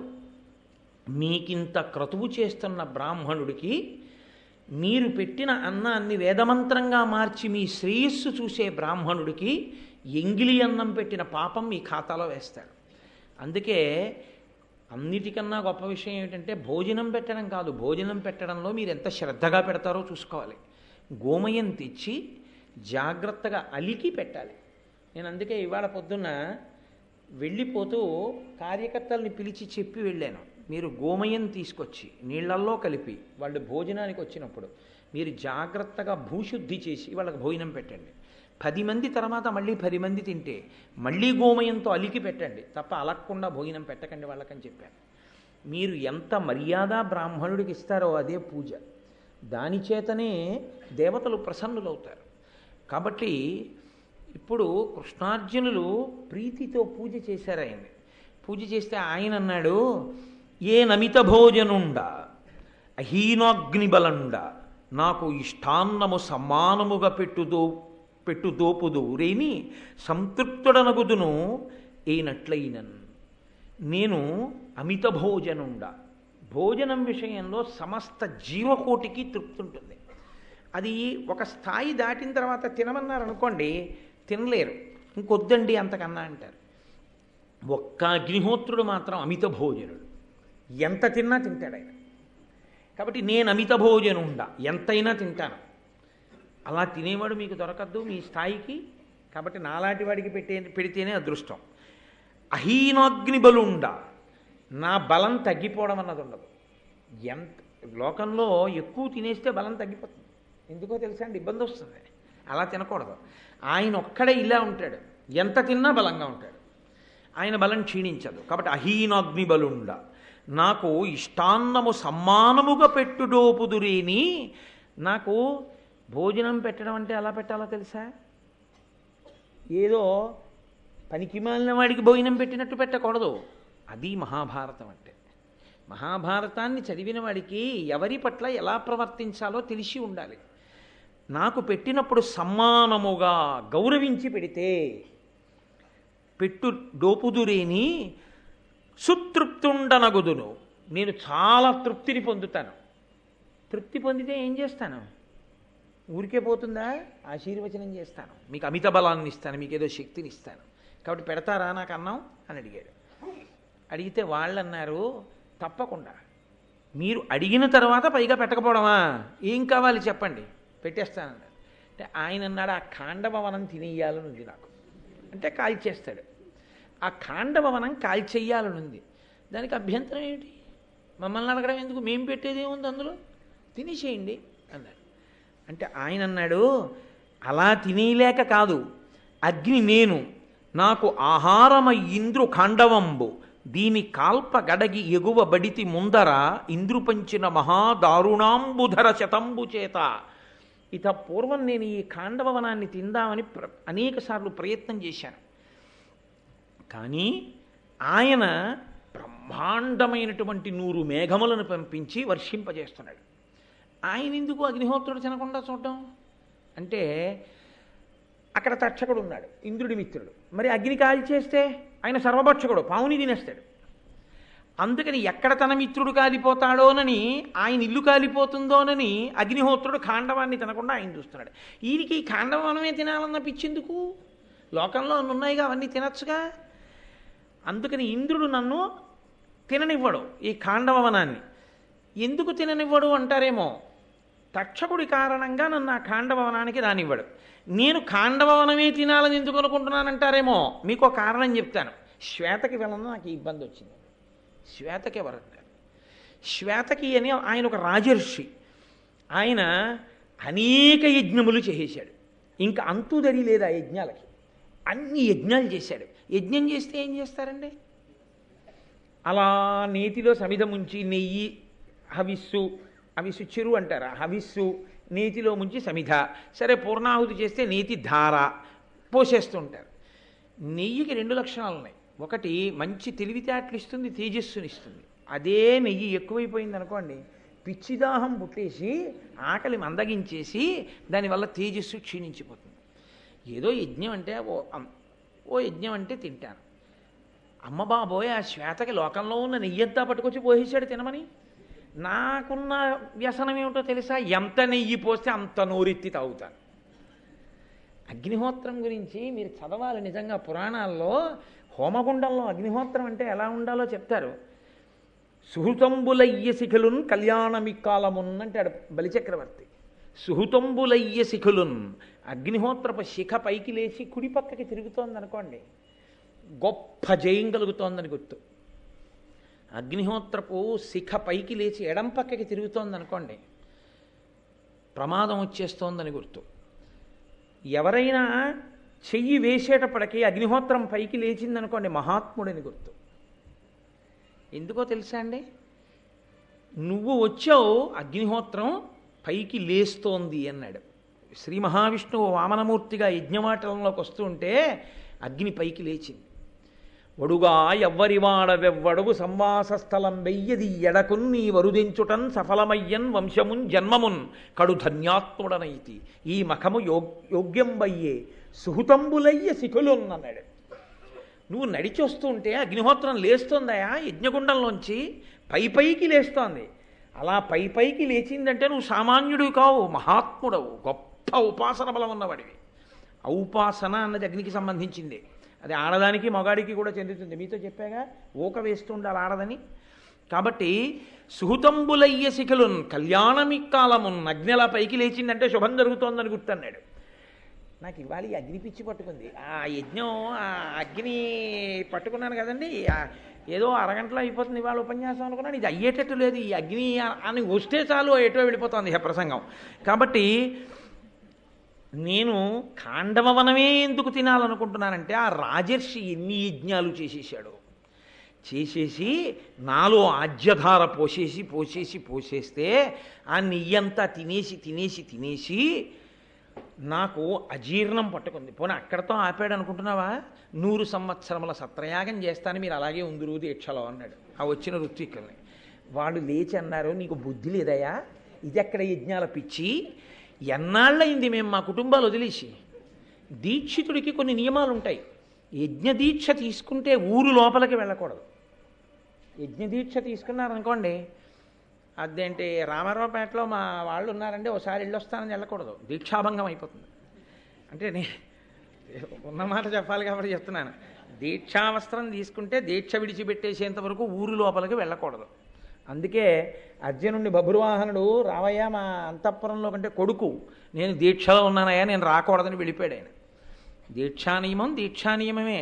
ఊళ్ళో బంధువులున్నా సరే ఊరు లోపలికి వెళ్ళకూడదు. దీక్ష ఎక్కడ తీసుకున్నాడో వాళ్ళు ఎక్కడ విడిదిచ్చారో అక్కడే ఉండాలంతే, దీక్ష అయిపోయారు. నేను ఇంకో చోటి కాసేపు అలా వెళ్ళొచ్చేస్తానండి ఒకసారని అడగనకూడదు, వాళ్ళు అలా వెళ్ళమని అననకూడదు. ఆ పాపం ఈయనకి వస్తుంది, ఈ విన్నట్టు ఉండాలంతే. కాబట్టి ఆయన ఏం చేశాడంటే, మరి దీక్ష తీసుకున్న వాళ్ళు కదండి చేస్తారు యజ్ఞం. వీళ్ళప్పటికి ఎన్ని యజ్ఞాలు, పెళ్ళం పిల్లల్ని వదిలేసి పాపం వీళ్ళు ఇక్కడ కూర్చుని చేయిస్తూనే ఉన్నారు. పోన్లే బ్రాహ్మణం కదా, చెయ్యకపోతే ఎలాగాని అన్నాడు. 100 సంవత్సరముల సత్రయాగం కూడా చేసేద్దాం, ఇది పూర్ణాహుతి అయిపోయింది కదా అన్నాడు వెంటనే. అంటే వాళ్ళు అన్నారు, నీకు నమస్కారం నాయన, నువ్వు క్షత్రియుడివి, మేము బ్రాహ్మణులమైనా నీకున్నటువంటి ఈ యజ్ఞాల పిచ్చి అయ్య బాబో చాలా గొప్పది, ఇలా ఎవరు ఉండరు, మేం చేయలేము, మేమే కాదు ఎవడూ రాడు నీకు యాజ్ఞికం చేయడానికి, ఎవ్వడూ కూర్చోడు నీ దగ్గర. నువ్వు ఒక పని చెయ్యి, నీకు చెయ్యాలంటే విసుగు లేకుండా 100 ఏళ్ళు నువ్వు పోసేసే అగ్నిహోత్రం, నువ్వు చేసేసేటటువంటి హవిస్సు, నీకున్న సరదా తీరిపోవాలంటే పరమశివుణ్ణి పిలుచుకురా. ఆయనకు ఒకటికే బాసం పెట్టేసి కూర్చుంటే మళ్ళీ పైకి లేవని అలవాటు ఉంది. ఎందుకంటే ఇలా కూర్చున్నాడు అనుకోండి, ధవలవృషం ఇందోర్మండలే సన్నివిష్టం భుజగ బలయహారం భస్మ దిగ్ధాంగమీశం మృగయ పరశు పాణించారు చంద్రార్థమౌళిం హృదయ కమల మధ్యే సంతతం చింతయామి. ఇప్పుడు చంటి పిల్లాళ్ళ ఇలా కూర్చుని ఆపాతాళ నభస్థలంత భవన బ్రహ్మాండమా విస్ఫుర జ్యోతిస్పాటిక లింగమౌళి విలసత్పూర్ణిందువంతామృతై, ఆ పైన ఉన్న చంద్రవంక కరిగి అమృతం పడుతుంటే తన మించి కింది 2 చేతులతో చెంబులతో పట్టుకుని అవి పైకెత్తి మళ్ళీ తన మీద పోసుకుంటూ ఉంటాడు. అలాగే ఉంటాడు కూర్చొని తనలో తాను రమిస్తూ. ఆయనైతే చక్కగా వచ్చి కూర్చుని అబ్బో 100 ఏళ్ళు ఏమిటి, ఎన్నేళ్ళైనా చేయిస్తాడు. అందుకని ఆయన దగ్గరికి వెళ్ళి అన్నాడు. ఈయన అలాంటి బ్రాహ్మణుడు దొరికితే ఇంత చెయ్యొచ్చో చక్కగా యాగాలని వెళ్ళిపోయాడు కైలాసానికి. వెళ్ళిపోయి శివదర్శనం అవద్దు 12 ఏళ్ళు తపస్సు చేశాడు ఆయన కోసం. 12 ఏళ్ళు తపస్సు చేస్తే పరమేశ్వరుడు ప్రత్యక్షమయ్యాడు. ఏం కావాలన్నాడు. నేను చావకుండా ఉండాలన్నవాడు ఉన్నాడు, లోకంలో ఏమైనా వరాలు అడిగిన వాడు ఉన్నాడు. ఈయనేం అడిగాడో తెలుసా అండి? స్వామి, ఎవరినన్నా యజ్ఞం చేయించమని అడిగితే బ్రాహ్మణులు నీకు మేము చేయించమని వెళ్ళిపోతున్నారు, నా మీద కోపం కాదు, నేను అన్ని సంవత్సరాలు చేస్తాను బాబు, మీకు మేము చేయలేమండి అని వెళ్ళిపోతున్నారు, 100 సంవత్సరాల సత్రయాగం ఒకటి చేసుకుందాం అనుకుంటున్నాను, నాకు నచ్చితే ఇంకా దాన్ని పెంచుతాను కూడాను, కాబట్టి ఇతర బ్రాహ్మణులు కూర్చోలేమంటున్నారు, మీరు వచ్చి అగ్నికంలో కూర్చుందరు, మీరు వచ్చి కూర్చుని పీటల మీద నాకు చేయించి పెట్టండి అన్నాడు. అంటే పరమేశ్వరుడు అన్నాడు, ఇదేమిట్రా, నేను నీకు యాజ్ఞీకం చేసి యజ్ఞం చేయించిన యజ్ఞఫలప్రదాతని పరబ్రహ్మాన్ని నేనే మంత్రం చదవడం ఏమిటి? పైగా పరమశివుడు అసలు నిజానికి మంత్రం చదవలేడేమో అని నాకు అనుమానం. అదేమిటండి అలా అన్నారు అంటారేమో. నాకేం పరమశివుడు యొక్క సర్వజ్ఞతని ప్రశ్నించేంత ధూర్తుణ్ణి నేను కాను. శివుడంటే ఎవరో తెలుసా అండి? తనలో తాను రమిస్తూ మౌనంగా ఉండేవాడు. ఆయన బహిర్ముఖుడు అవడు అసలు. కాబట్టి ఆయన 100 ఏళ్ళు మంత్రాలు చదివితే అక్కడ కూర్చుంటాడు, ఆయన తనలో తాను రమిస్తాడు. ఆయన ఏదో మంత్రం చెప్పి ఆహాహాహా తనలో తాను రమిస్తూ ఉండిపోయాడు అనుకోండి, నా హవిస్సట్టుకుని చంద్రశేఖర భారతీ స్వామి వారి అభిషేకంలో అలా ఉండిపోవాలి. అందుకని నేను బాగుండదులేవా అలా కూర్చోవడానికి, కానీ నీకు నేను ఒక మాట చెప్తాను, చెయ్యి. ఋత్విజుడు అంటారు. ఋత్విజుడు అంటే కూర్చునేటటువంటి వ్యక్తి, కూర్చుని ఆ యజ్ఞం చేయిస్తాడు. నువ్వు 12 సంవత్సరములు అగ్నిని ఆరాధించు, నీకు దొరుకుతాడు అంటే ఆయన మళ్ళీ పాపం కూర్చుని ఆరాధన చేశాడు. చేస్తే పరమశివుడు ప్రసన్నుడై దుర్వాసో మహర్షిని పిలిచాడు. దూర్వాసుడు అంటుంటారు, దూర్వాసుడు కాడు, దుర్వాసో మహర్షి. దుర్వాసో మహర్షిని పిలిచి పరమశివాంశ, ఆయన కూడా రుద్రతేజస్సు, ఆయన అన్నాడు, ఇతను 100 ఏళ్ళు సత్రయాగం చేస్తాట, నువ్వు ఋత్విజుడిగా కూర్చుండు అన్నాడు. ఆయన ఋత్విజుడిగా కూర్చుంటే ఎవడు చేయడు యాగం. ఎందుకో తెలుసా అండి? స్వాహా అనేటప్పటికీ నెయ్యి లేదనుకోండి, లేచి చెంబులో నీళ్లు మీ మీద వంపి శపించి వెళ్ళిపోతాడు. ఆయన్ని సేవించినందుకే కుంతీదేవికి వరం ఇస్తే భారతం అంతా నడిచింది, కర్ణుడు పుట్టి. కాబట్టి ఆయన ప్రసన్నుడైనా అలాగే ఉంటుంది, అప్రసన్నుడైనా అలాగే ఉంటుంది. కానీ ఈయనకి ఎంత శ్రద్ధో తెలుసా అండి, ఎంత సంతోషమో అసలు అలా కూర్చోవడం అంటే. అది జీవితంలో అదొక సౌభాగ్యం. అలా యజ్ఞం చేయడం, అలా హవిస్సు ఇవ్వడం, అలా జపం చేయడం, అలా కూర్చోవడం, అలా దీక్షా స్వీకారం చేయడం. నేను ఇన్ని వాజపేయములు చేశాను, ఇన్ని సోమయజ్ఞాలు చేశాను, ఇన్ని ఏదో అగ్నిష్టోమములు చేశాను అని 400 యజ్ఞములు వేదం చెప్పిందని చెప్తున్నారు పెద్దలు. 400 యజ్ఞములు చెప్పింది అని. కాబట్టి అది చేయడంలో ఆ అనురక్తి ఉండడం చాలా గొప్ప విషయం, అది సామాన్యం కాదు. సుబ్రహ్మణ్య శర్మ గారి మొహం చూడండి, పొద్దున్న నుంచి ఆ రామంగారిని ఎంత సంతోషపడిపోతున్నారు. అలా ఉండాలి యజ్ఞం చేసే బ్రాహ్మణులు అంటే.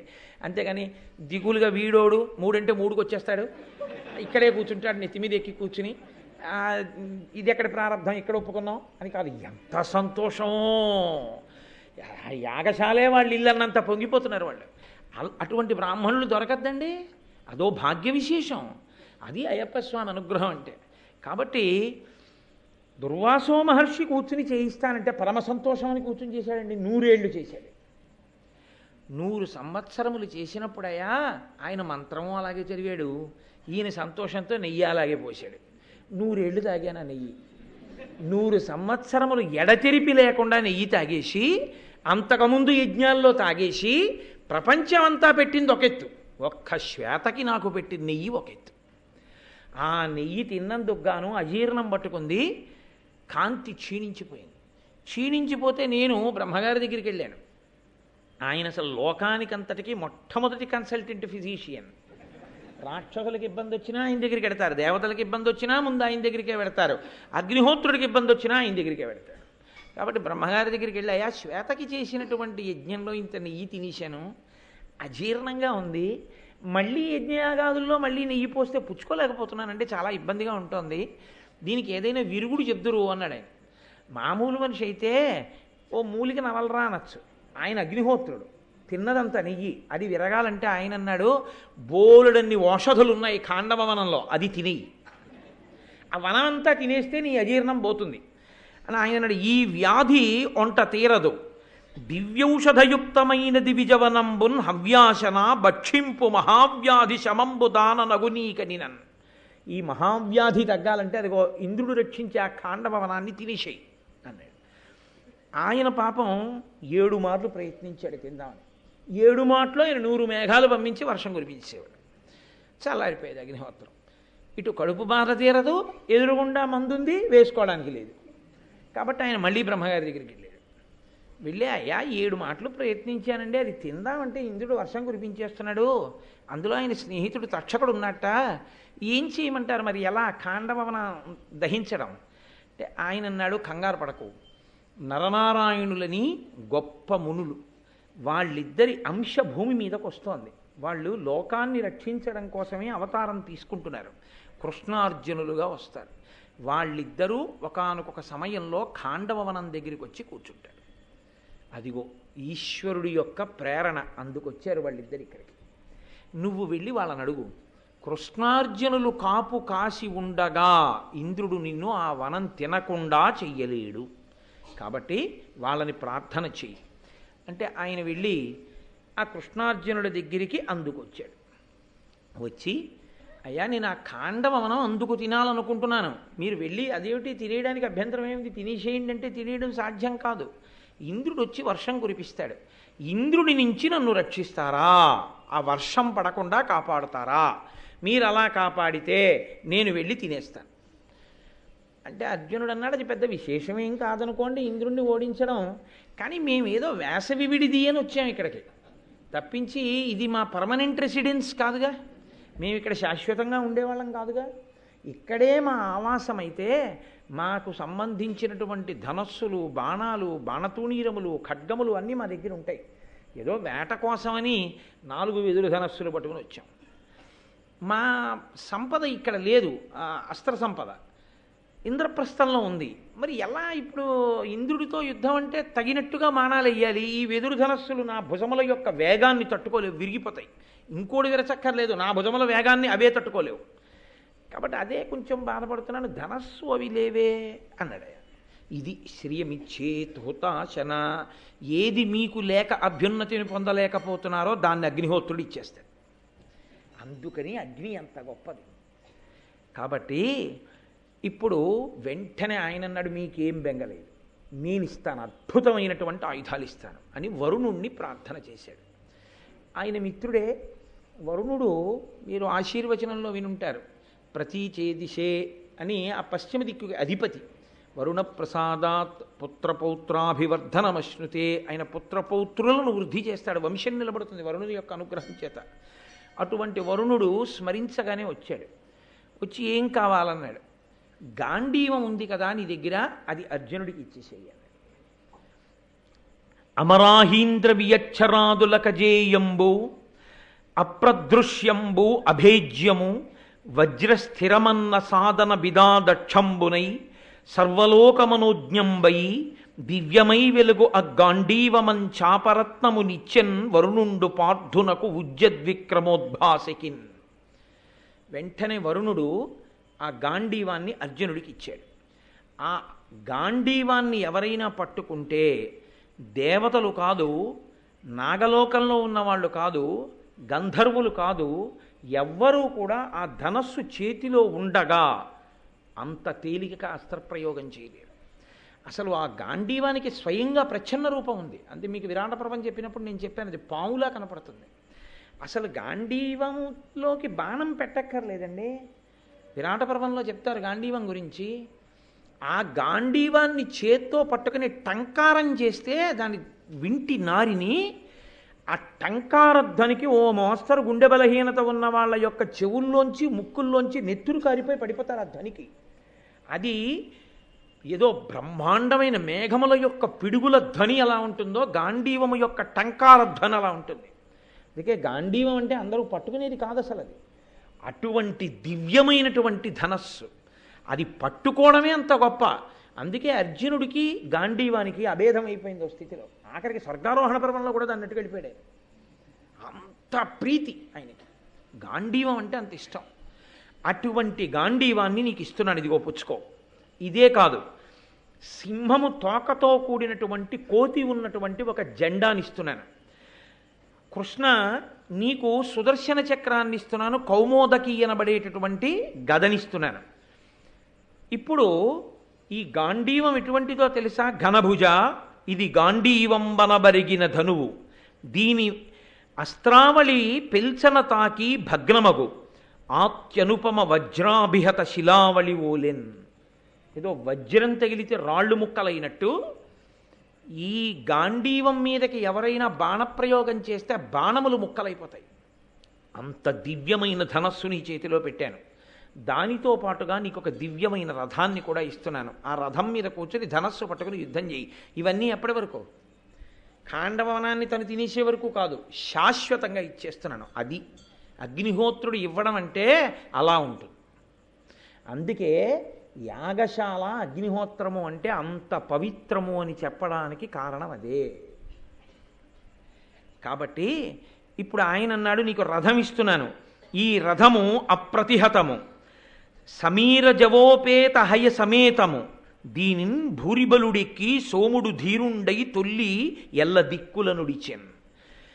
గాలి ఎంత వేగంగా వెళ్ళిపోతుందో ఈ రథం అంత వేగంగా వెళ్ళిపోతుంది. అప్రతిహతము, దీన్ని ఎవ్వరూ పడగొట్టలేరు.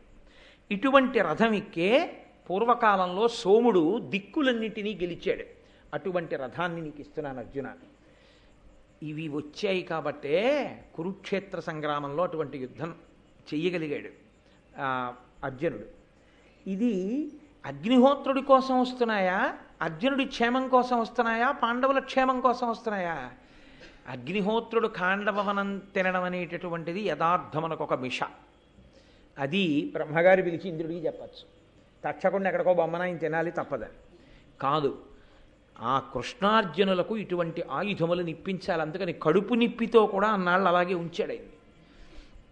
అగ్నిహోత్రుని యొక్క అనుగ్రహం అంటే అలా ఉంటుంది. సుదర్శన చక్రాన్ని నువ్వు చేతితో పట్టుకుని ఎప్పుడైనా నువ్వు దీన్ని నీ రిపుల త్రియామాచరుల అంటే మూడవ యామమునందు చరించేవారు, చీకట్లో తిరిగేవాళ్ళు రాక్షసులు. ఆ రాక్షసులు ఈ విష్ణువుకి శత్రువులు. ఎందుకంటే ఈయన ధర్మాన్ని నిలబెడదాం అనుకుంటాడు, వాళ్ళ ధర్మాన్ని పాడు చేద్దాం అనుకుంటారు. అంతకన్నా శత్రుత్వం ఏమి ఉండవు. కాబట్టి నువ్వు ఈ చక్రాన్ని ప్రయోగిస్తే దీని శక్తి ఏమిటో తెలుసా? ఎదుటివాడి కుత్తుక కోసేసి మళ్ళీ వచ్చి నీ వేలికి తనే వచ్చి నిలబడిపోతుంది. అంత గొప్ప ఆయుధాన్ని ఈ చక్రాన్ని నీకు ఇస్తున్నాను. కాబట్టి నువ్వు ఈ చక్రాన్ని తీసుకో. దీనితో పాటు కౌమోదకి అనబడేటటువంటి గదిస్తున్నాను. ఇప్పటికీ మనం వాటినే స్తోత్రం చేస్తాం. అరినళిన గదాశంక పాణిర్ముకుంద భూ పాదౌ యస్య నాభిః వీరసుర నిలచంద్ర సూర్యౌ చ నేత్రే అని విష్ణు సహస్రం చదివే ముందు పీఠికలో చదవట్లా. కాబట్టి నీకు చక్రం ఇస్తున్నాను. కాబట్టి ఇప్పుడు ఇంక మీరు కాపాడగలరా ఇంద్రుడు వస్తే? ఇప్పుడు మీకు ఆయుధములు ఉన్నట్టేనా? అయ్య బాబోయ్ ఆయుధాలా? పొంగిపోతుంటే మేము నీ ఇష్టం తినేయి, భగ్గుమని మండిపో. మామూలుగా వద్దు, భగ్గుమని మండి తినేసి ఎవడడ్డొస్తాడో మేము చూస్తాం.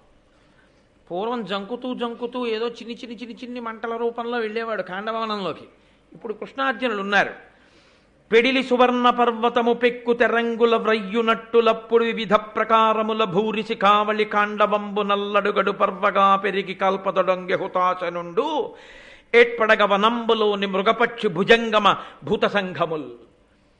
ఎలాగ కాల్చేశాడంటేట ఇంకా ఉత్తర క్షణంలో మేరుపర్వతం యొక్క శిఖరములు పెళ్ళన బరద్దలైపోతే ఎలా ఉంటుందో అలా ఒక్కసారి ఖాండవనం అంతా అగ్నిహోత్రం అంటుకుంది.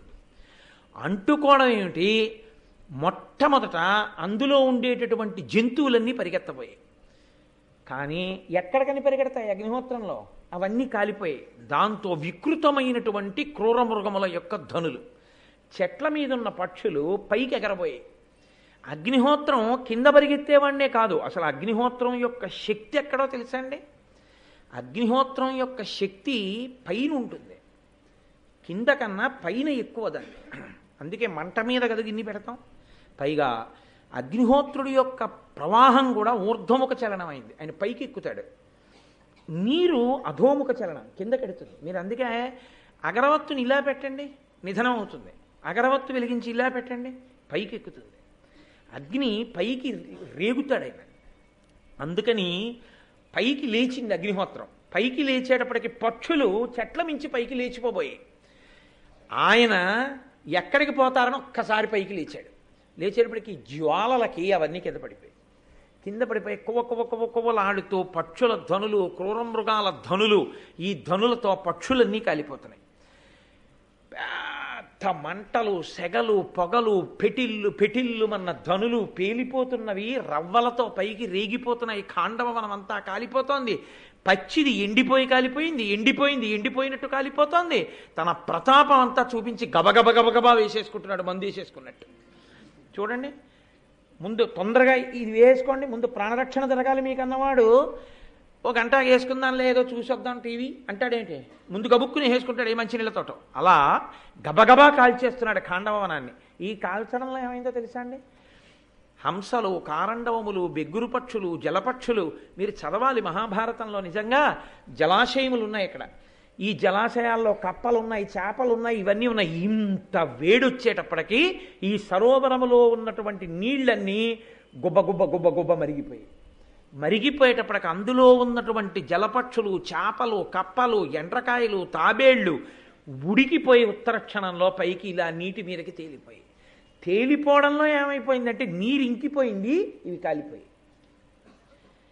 ఇంత విచిత్రంగా కాలిపోతుంటే ఉత్తర క్షణంలో ఈయన కాల్చినంత వేగంగా ఇంద్రుడికి కబురు వెళ్ళదుగా.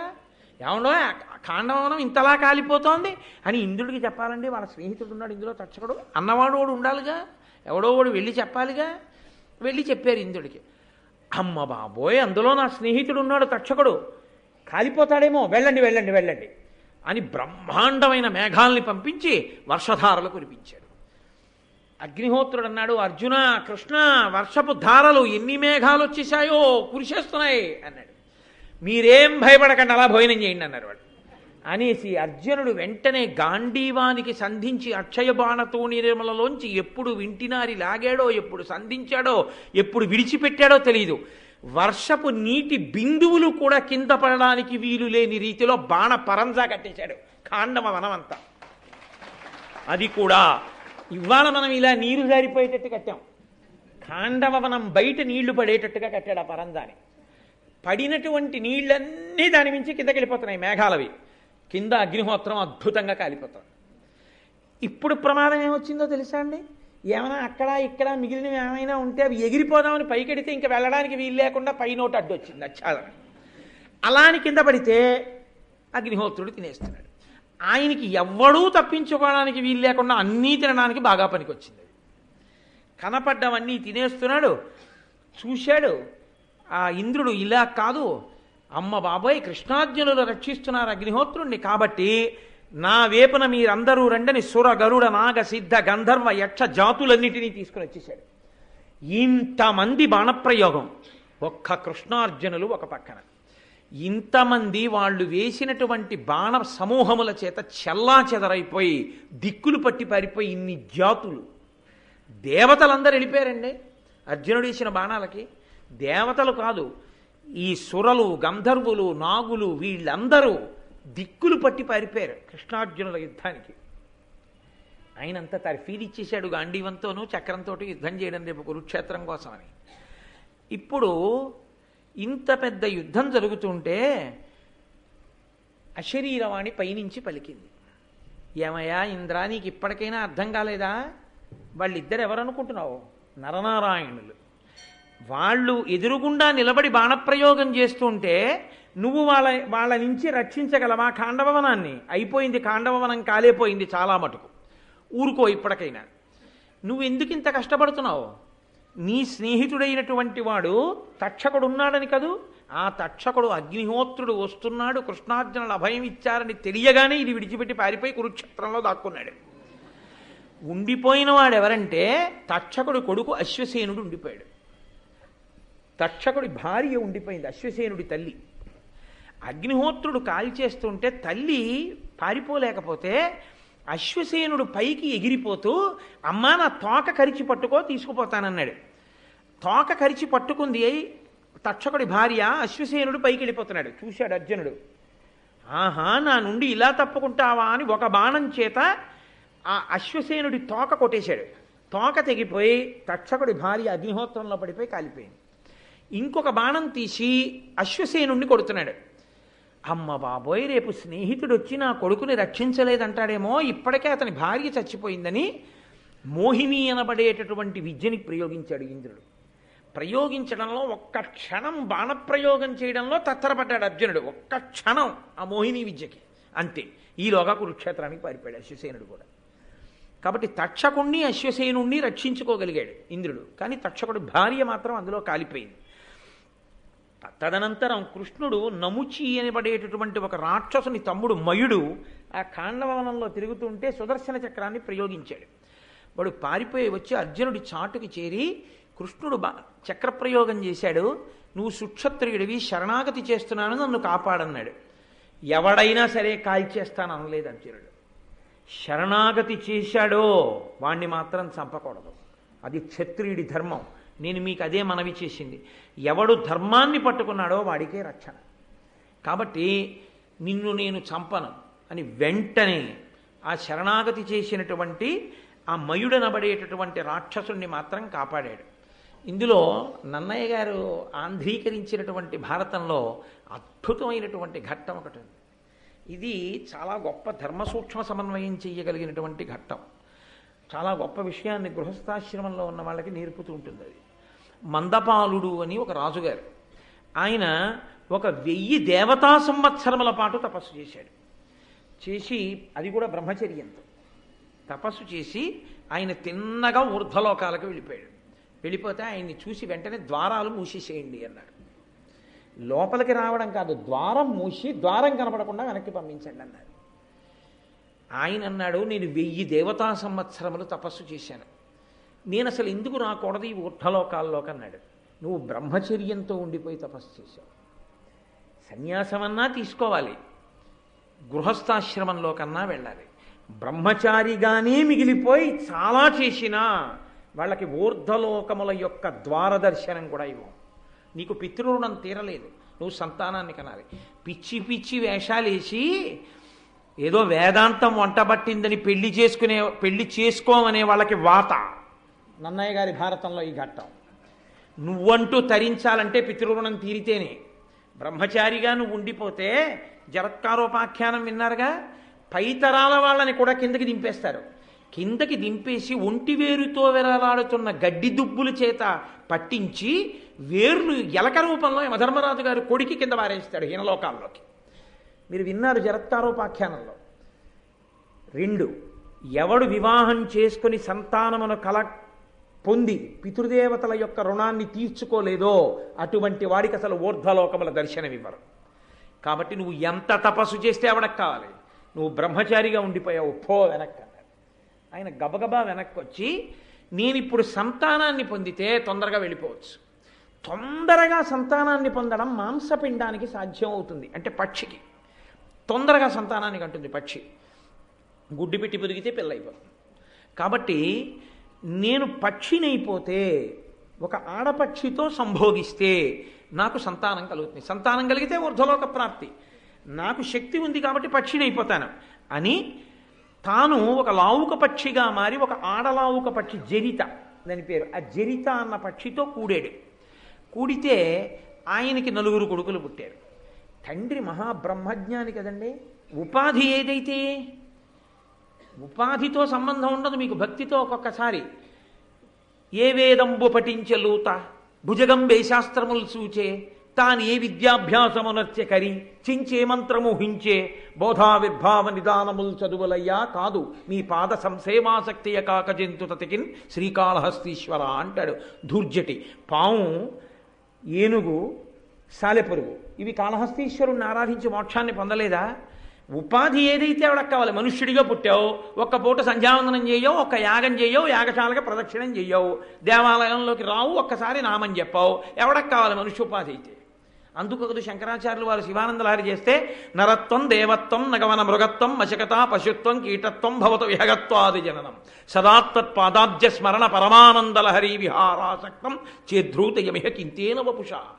ఈ శరీరం ఇమ్మని నేను అడగను, కొండ చెయ్యి, ఇబ్బంది ఏమిటి? నగవన మృగత్వం, ఏది చేసినా నాకు పర్వాలేదు. సదాత్వ పాదాబ్జ స్మరణ పరమానందలహరీ విహారాసక్తం. నీ పాదములను నిరంతరము స్మరించడము యందు గొప్ప ఆనందాన్ని పొందాలి.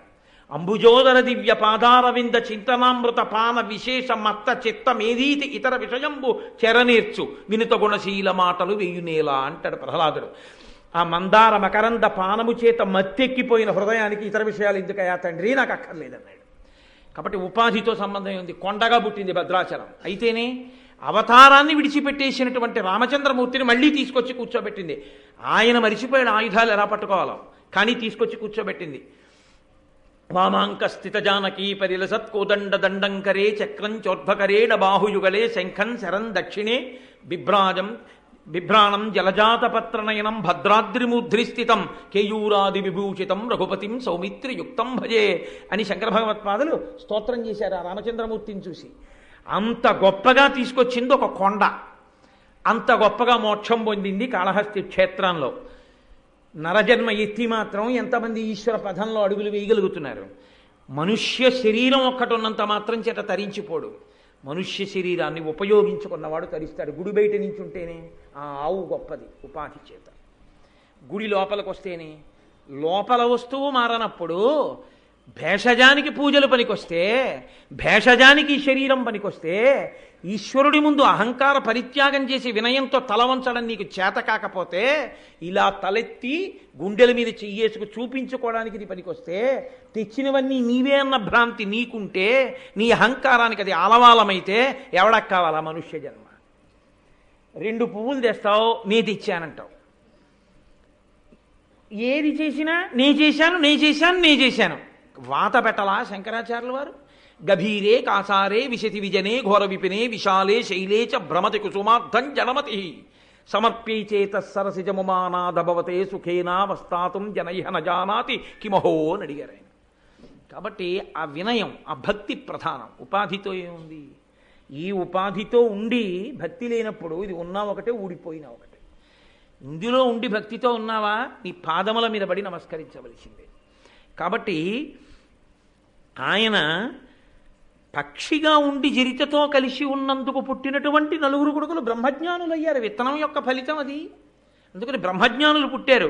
వాళ్ళు జరితారి, సారిసృక్క, స్తంభమిత్ర, ద్రోణ అని 9 బ్రహ్మజ్ఞానులు. ఈ ఖాండవనం కాలిపోతోంది. తండ్రి వెళ్ళిపోయాడు పిల్లలు పుట్టేగానే. వెళ్ళిపోయి లపిత అని తన మొదటి భార్య మనుష్యకాంత, ఆమెతో ఉన్నాడు అంతఃపురంలో. ఈ జరిత అంది ఏడుస్తూ, మీ తండ్రి సంతానాన్ని కన్నాడు, రక్షించవలసిన వాడు రక్షించకుండా వెళ్ళిపోయాడు. ఇప్పుడు నేను ఈ కోణల్ని ఏమి రక్షించుకోగలను? ఇదిగో ఇక్కడ ఒక చిన్న బిలం ఉంది, కన్నంలోకి వెళ్ళిపోతే అగ్ని ఏం చేయలేదు. కానీ మన ప్రారంధం ఏమిటంటే మనం మాంసపిండాలం. మాంసపిండమైన కారణం చేత మనం దొలకగానే ఎలక కొరికేస్తుంది మనల్ని. కాబట్టి అందులోకి వెళ్ళి బయటికి వచ్చి బతుకుతామని నమ్మకం లేదు. ఇక్కడే ఉంటే అగ్నిహోత్రుడి యొక్క అనుగ్రహం అంటూ కలిగితే మనం బ్రతకచ్చు. ప్రమాదం ఏర్పడినప్పుడు ఖచ్చితంగా చచ్చిపోతామన్న దాంట్లో వేలు పెట్టకూడదు.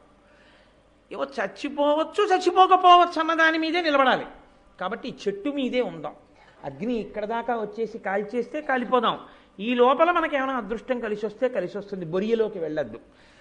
కాబట్టి నేను మీతో ఉంటానంది. అంటే ఆ పక్షులు అన్నాయి, వద్దమ్మా నువ్వు కూడా వెళ్ళిపో అన్నాయి. నువ్వు కూడా వెళ్ళిపో నాన్నగారిలాగే, మేము బతికి ఉంటే ఉంటాను, లేకపోతే లేదు. అమ్మా నువ్వంటూ ఉంటే మళ్ళీ నీకు బిడ్డలు పుడతారు. కానీ అమ్మా నువ్వు మరణించి మేముంటే అమ్మ మళ్ళీ రాదుగా మాకు, అందుకని వద్దమ్మా నువ్వు వెళ్ళిపో అన్నాయి. కానీ మందపాలుడు కృతఘ్నుడై వెళ్ళిపోలేదు బిడ్డల్ని కని. ఖాండవనాన్ని దహించడానికి మొట్టమొదటిసారి అగ్నిహోత్రుడు వెళుతున్నప్పుడే ఆయన గబగబా అగ్నిహోత్రుడి ముందుకెళ్ళి వేదాంతర్గతమైనటువంటి అగ్ని సూక్తంతో అదేంటి ఆయన్ని ప్రార్థన చేశాడు. మీకు ఇదొక చాలా గొప్ప విషయం అండి శాస్త్రంలో. మీరు ఒక దేవతామూర్తిని ఎలా ప్రార్థన చెయ్యాలో, ఎలా పొగడాలో మనకి రాదని ఋషులు ఏం చేశారంటే సూక్తములను ఇచ్చారు. సూక్తము అన్న మాటకు అర్థం ఏంటంటే సుఉక్తము, బాగుగా చెప్పబడినది. ఎంత బాగుగా, నువ్వు అంత బాగా చెప్పలేవు. కాబట్టి దుర్గాదేవి అనుగ్రహం నువ్వు పొందాలి. నీకేమైనా వస్తే ఓం జాతవేదసే సునవామ సోమన్ అని చక్కగా దుర్గా సూక్తం చదువు. నీకు రాదు, ఎవరైనా బాగా చదవగలిగిన వాళ్ళు కనబడి చదువుతుంటే భక్తితో కూర్చుని విను, చాలు నీకు ఆ ఫలితం వచ్చేస్తుంది. సూక్తమునందు పూజ కూడా అక్కర్లేదు, సూక్త పఠనం చేస్తే చాలండి. దుర్గా సూక్తం చదివారనుకోండి ప్రమాదం తప్పిపోతుంది తెలుసా అండి, అంత శక్తివంతం దుర్గా సూక్తం. అందుకే అన్ని సూక్తముతో దేవత పేరు పెడతారు. నీలా సూక్తం, భూసూక్తం, పురుష సూక్తం, శ్రీ సూక్తం, మంజు సూక్తం, అన్ని సూక్తములే.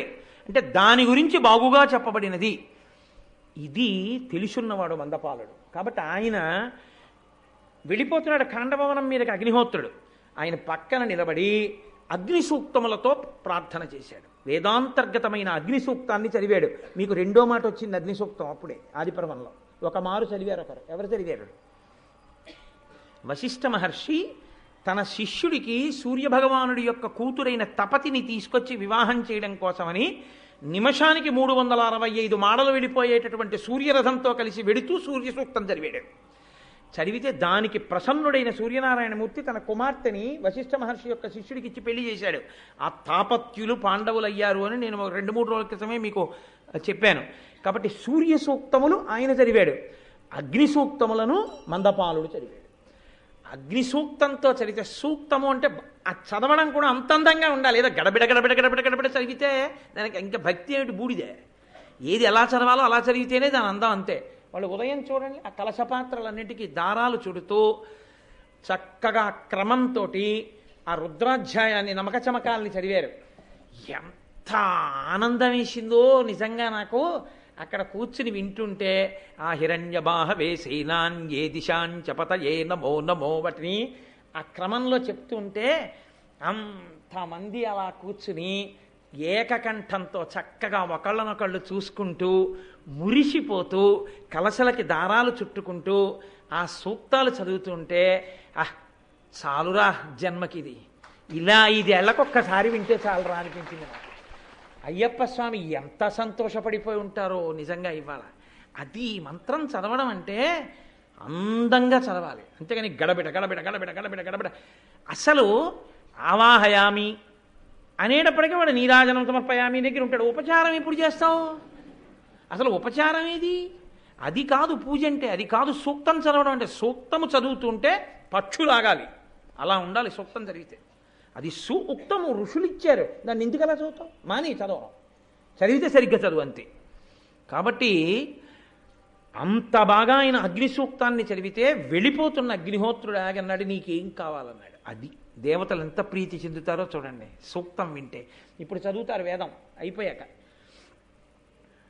చదివితే ఆయన అన్నాడు, నా బిడ్డలు ఖాండవవనంలో ఉన్నారు, భార్య జరిత 4 కుమారులు, వాళ్ళ 5గురిని నువ్వు చంపకే అన్నాడు. తప్పకుండా నీకు మాట ఇస్తున్నాను, చంపను అన్నాడు. అగ్ని వ్యాపించేటప్పుడు ఈ 5గురిని ఎలా వదులుతాడండి? అప్పటి వరకు చావలేదు వాళ్ళు. ఇంకా వీళ్ళమ్మంది, మీ తండ్రి జ్ఞాపకం ఉండి రక్షణ అడిగాడో అడగలేదో వెళ్ళిపోయాడు, అయ్యో బిడ్డలు మీరు కాలిపోతారే, ఆడదాన్ని ఏం రక్షించుకోనంది. అక్కడ లపితతో ఆయన అన్నాడు మందపాలుడు, నేను అగ్నిహోత్రుడిని వరం అడిగాను సూక్తం చదివి, అగ్నిహోత్రుడికి గుర్తుందో కాల్చేస్తాడో అన్నాడు. లపితంది, నువ్వొకసారి సూక్తం చదివి అగ్నిహోత్రుడు మాట ఇచ్చాక కాలుస్తాడని ఎందుకు అనుకుంటున్నావు?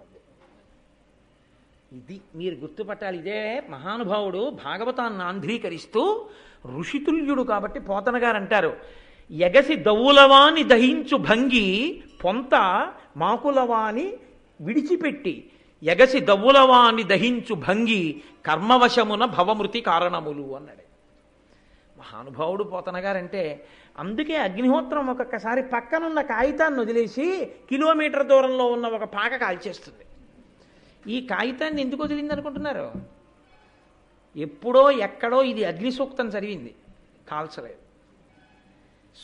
సూక్తమేనండి. హరిశ్చంద్రోపాఖ్యానంలో ఒక్కసారి ఆ విశ్వనాథుణ్ణి దండకం చేస్తే ఆగిపోయిందంతే అగ్నిహోత్రం. వాళ్ళని ఏం చేయలేదు. నమ్మకం మనకు ఉండాలి. ఇలా అవుతుందా అండి అన్నారు అనుకోండి, కలండు నిడువాడు కలడో లేడు అంటే వచ్చేవాడు కూడా అయిపోతాడు. సంశయాత్మ వినశ్యతి. నీకు నమ్మకం ఉందా? ఫలించి తీరుతుంది. నీ విశ్వాసమే ఈశ్వరుడు. కాబట్టి ఇప్పుడు ఆ తల్లి పక్షి పైకి ఎగిరింది. ఈ 4 పక్షులు అగ్నిహోత్రం వస్తోందని ఇటొకటి కూర్చుంది, ఇటొకటి తలపెట్టింది, ఇటొకటి తలపెట్టింది, ఇటొకటి తలపెట్టింది. అగ్నిహోత్రం మీదకి వచ్చేస్తోంది. ఆయనకి జ్ఞాపకం ఉంది చూసుకోండి, వీళ్ళని కాల్చకూడదని గుర్తుపెట్టుకున్నాడు ఆయన. అది ఈశ్వరుణ్ణి మీరు ఒక్కసారి సూక్తంతో ఆరాధన చేస్తే ప్రమాదం వచ్చేసినప్పుడు అంతమందిలోంచి బయటపడిపోతారు అంతే. చిదంబరంలో కొన్ని వందల మంది చచ్చిపోయారు ప్రమాదంలో. తండ్రి గారు చేసుకున్న పుణ్యం గిని చిన్న పిల్లవాడు పంచదార చిలక అనేవారు. ఆ పిల్లాడు ఒక్కడు నిద్రపోయాడు, వెళ్ళలేదు ఉత్సవానికి, బతికేశాడు. ఆ బతికేసిన పిల్లాడు ఎవరో తెలుసా? కొన్ని కోట్ల మందిని సనాతన ధర్మంలో బతికించేశారు. ఆయనే కంచికామకోటి పీఠాధిపత్యం వహించిన నడిచే దేవుడు పరమాచార్య చంద్రశేఖరేంద్ర సరస్వతి మహాస్వామి గారు. కాబట్టి ఈశ్వరుడు అనుగ్రహించగలడు. ఒక్కసారి నువ్వు అలా చదివితే చాలు జీవితంలో సూక్తం. ఇప్పుడు 4 వేపులకి 4 ముఖాలు పెట్టిన ఈ పక్షులు అగ్ని మీదకు వచ్చేస్తుంటే తండ్రి గారి యొక్క వారసత్వం కదూ. వీళ్ళన్నారు మీదకొస్తోంది అగ్ని, మనం ఏం చేస్తాం? కాబట్టి నలుగురం కూడా చక్కగా కూర్చుని బ్రహ్మగారు 4 ముఖాలతో ఎలా చదువుతాడో అలా అగ్నిహోత్రుడి మీద సూక్త పఠనం చేద్దాము అని వాళ్ళు వేదంలో ఉన్నటువంటి మంత్రములను అగ్ని సూక్తములను చదువుతున్నారు. అగ్నిహోత్రుడు చూసి తండ్రి అదే చదివాడు, పిల్లలు అదే చదివారు, ఎంత గొప్పవాళ్ళు రా అని పక్షి పిల్లల్ని విడిచిపెట్టి వెళ్ళిపోయాడు అగ్నిహోత్రుడు. అంటే మీరు ఒకటి గుర్తుపెట్టుకోవాల్సి ఉంటుంది. నన్నయ్య గారు జ్ఞాపకం చేస్తున్నారు, ఐశ్వర్యం ఇచ్చిన అగ్నిహోత్రుడే, ఆపద తప్పించిన అగ్నిహోత్రుడే. అగ్నిహోత్రం ఉన్న చోట శాల వెయ్యడం అంటే అంత గొప్పదండి. అందుకే తరువుకొచ్చిన ప్రమాదాన్ని తీసి పారేస్తాడంతే ఆయన, అంత గొప్పది. అందుకే యాగశాల యాగశాల మురిసిపోయాను నేను. ఉత్సవం ప్రారంభం అప్పటి నుంచి యాగశాల చాలా జాగ్రత్త, యాగశాల అలా ఉండాలి అలా ఉండాలి అలా ఉండాలి. ఎందుకని ఒక్కటే మహానుభావుడు అగ్నిహోత్రుడు అక్కడ రగులుతాడు, ఆయనే అక్కడి నుంచి తీసుకెడతాడు దేవతలకి హవిస్సులు. ఆ యాగశాలయే కొన్ని సంవత్సరముల పాటు ఈ దేవాలయం అభ్యున్నతికి, మన యొక్క క్షేమానికి కారకం అవుతుంది. అది అంత పవిత్రం ఆ యాగశాల. కాబట్టి 4 ముఖములతో చదివేట 4 పిల్లలు చదివితే ఆయన అనుగ్రహించేశాడంతే.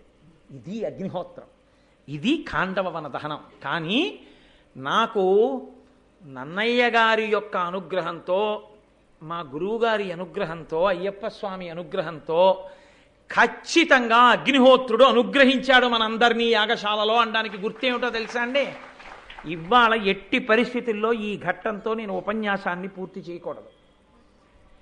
7వ తారీఖు పూర్తి చేసేటట్టుగా పెట్టుకున్నాను. అందులో నేను ఇవాళ అంటే 2 రోజులు వెనక్కుంటాను, ఎక్కడో మైమరిచిపోయి వెనక్కి అలాంటి వాణ్ణి అనుకోకుండా ఈశ్వరుడు ఎందుకో స్వామివారు నువ్వు వద్దయ్యా 7వ తారీఖు నేను కూడా వింటాను 6వ తారీఖు ప్రసంగం అంటే వద్దండి మీరు పీఠార్చన చేయండి అని 5వ తారీఖు పూర్తి చేస్తాను. అవుతుందా అనుకున్నాను.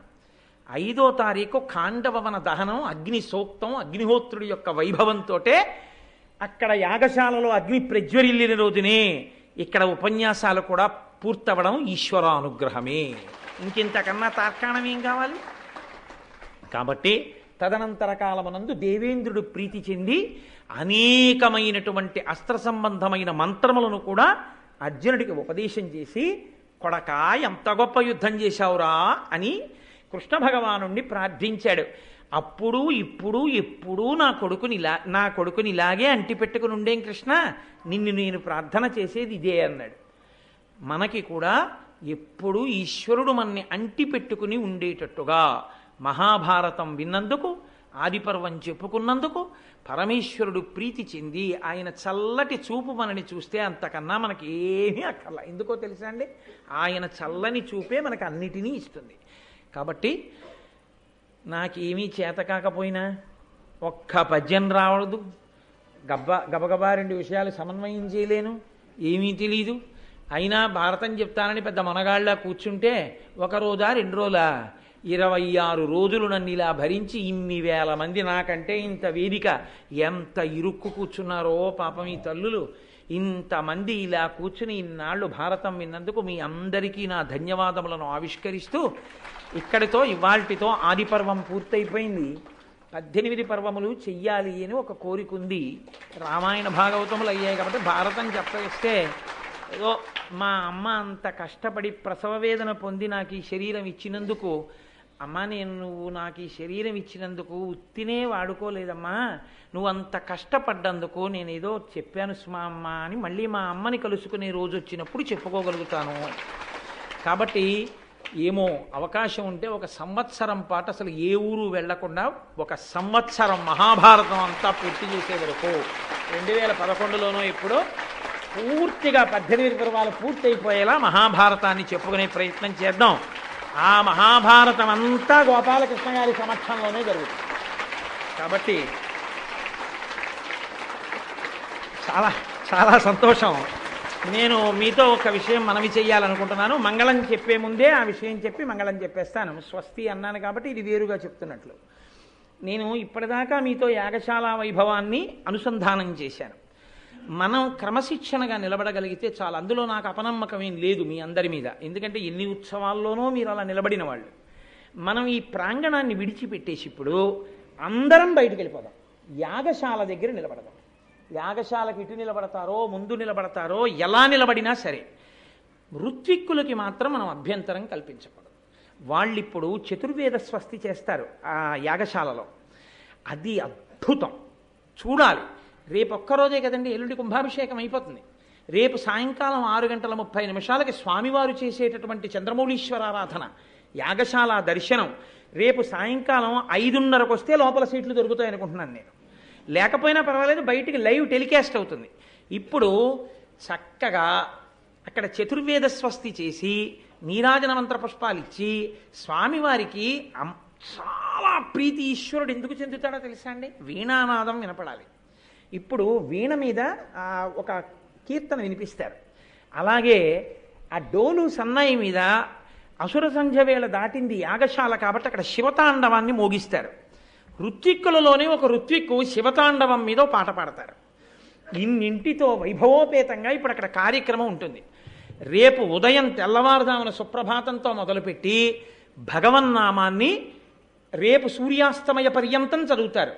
ఇంత గొప్ప క్రతువులో కూర్చుని ఒక్కసారి కూడా భగవన్నామని చెప్పుకోకపోతే మనం ఏదో కోల్పోయిన వాళ్ళం అవుతాం. కాబట్టి నేను మీ అందరినీ ప్రార్థన చేసేది ఏమిటి అంటే, రేపు అందరూ కూడా వచ్చి భగవన్నామని చెప్పండి. సాధ్యమైనంత సమయం చక్కగా ఇక్కడ గడపండి. రేపు సాయంకాలం మాత్రం అందరూ తొందరగా వచ్చేసేయండి. వచ్చేస్తే మన కోసమని నేను ఇప్పుడు ఇక్కడ ఉపన్యాసానికి బయలుదేరి వచ్చే ముందే పీఠాధిపతులు నాకు ఫోన్ చేశారు. కాకినాడలో జరుగుతున్న కార్యక్రమాల గురించి మాకు వివరం అందింది. నేను బహు సంప్రీతుడనయ్యాను, 2 గంటలకు వస్తానన్నాను కదా, 10 గంటలకే బయలుదేరి వచ్చేస్తున్నాను అన్నారు. అందుకని ఆయన ఇంకా రాకముందే అంత సంతోషాన్ని ఫోన్ చేసి చెప్పారు. అందుకని ఆయన వచ్చేస్తారు. సాయంకాలం ఆయన బయలుదేరి అక్కడే వ్యాన్ దిగి మనందరికీ కనపడేటట్టు వస్తారు. ముట్టుకోకూడదు, మనం ఏది ముట్టుకోకూడదు అని ముట్టుకోకుండా ఉంటే అయిపోయాయి.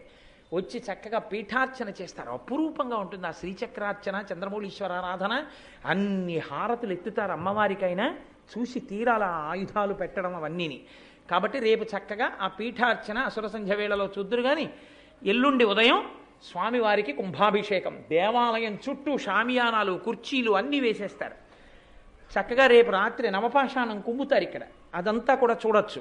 కాబట్టి మీ అందరూ కూడా కొద్దిగా ఆలస్యమైనా ఉండడానికి వీలుగా మళ్ళీ వెళ్ళిపోయేటప్పుడు కూడా భద్రంగా మీ బిడ్డలనో ఎవరినో దగ్గర పట్టుకుని జాగ్రత్తగా మీ నగలను రక్షించుకుంటూ, అమ్మ ప్రత్యేకించి ఆడవారు జాగ్రత్తగా వెళ్ళండి. ఎందుకంటే ఎవరి సందడి వారిది. భక్తితో మీరుంటారు, ఇంకొక రకమైన దృష్టికోణంతో బయట ఉండే కొంతమంది సమాజ వ్యతిరేక శక్తులు ఉంటాయి. కొంచెం జాగ్రత్తగా మీరు బయలుదేరుదురు. కానీ ఇప్పుడు చక్కగా తోసుకోకుండా యాగశాల ముందుకు రండి. అందరూ కూడా నీరాజన మంత్ర పుష్పాలు అయిపోయాక యాగశాలకి ప్రదక్షిణం చేసి బయలుదేరుదురు. కానీ కాబట్టి నేను మీకు ఏది చెప్పాలనుకున్నానో అది పూర్తి చేశాను అని నేను అనుకుంటున్నాను. కాబట్టి ఇప్పుడు మనం ఈ కార్యక్రమం అయిపోయిన తర్వాత లేచి అక్కడికి వెళ్ళిపోదాం. ఇంతకన్నా నేను ముఖ్యంగా మీకు చెప్పవలసింది ఏమైనా ఉంటే పర్వాలేదు, రోజు కలుస్తూనే ఉంటాం కాబట్టి రేపు పొద్దున్న సాయంకాలం మళ్ళీ నేను మీకు చెప్తాను. ఎవరు యాగశాల ముందుకి ఋత్విక్కుల దగ్గరికి మాత్రం వెళ్ళిపోకండి అమ్మా, కొంచెం విశాలంగా నించోండి. అయిపోయాక ప్రదక్షిణం చేద్దరు కానీ అందరూ. మీ పర్మిషన్ తో మంగళాశాసనపరై మదాచార్య పురోగమై సర్వైశ్య పూర్వైరాచార్యై సత్కృతాయాస్తు మంగళం. మంగళం కోసలేంద్రాయ మహనీయ గుణాత్మనే చక్రవర్తి తనూజాయ సర్వభౌమాయ మంగళం. ఉమాకాంతాయ కాంతాయ కామితార్థప్రదాయినే శ్రీగిరీశాయ దేవాయ మలినాథాయ మంగళం. కరచరణకృతం వా కర్మవాక్కాయజం వా శ్రవణనైనజం వా మానసం వాపరాధం విహితమవిహితం వా సర్వమేత్తక్షమస్వ. శివ శివ కరుణాబ్ధే శ్రీమహాదేవ శంభో. సర్వం శ్రీ ఉమామహేశ్వర పరబ్రహ్మార్పణమస్తు.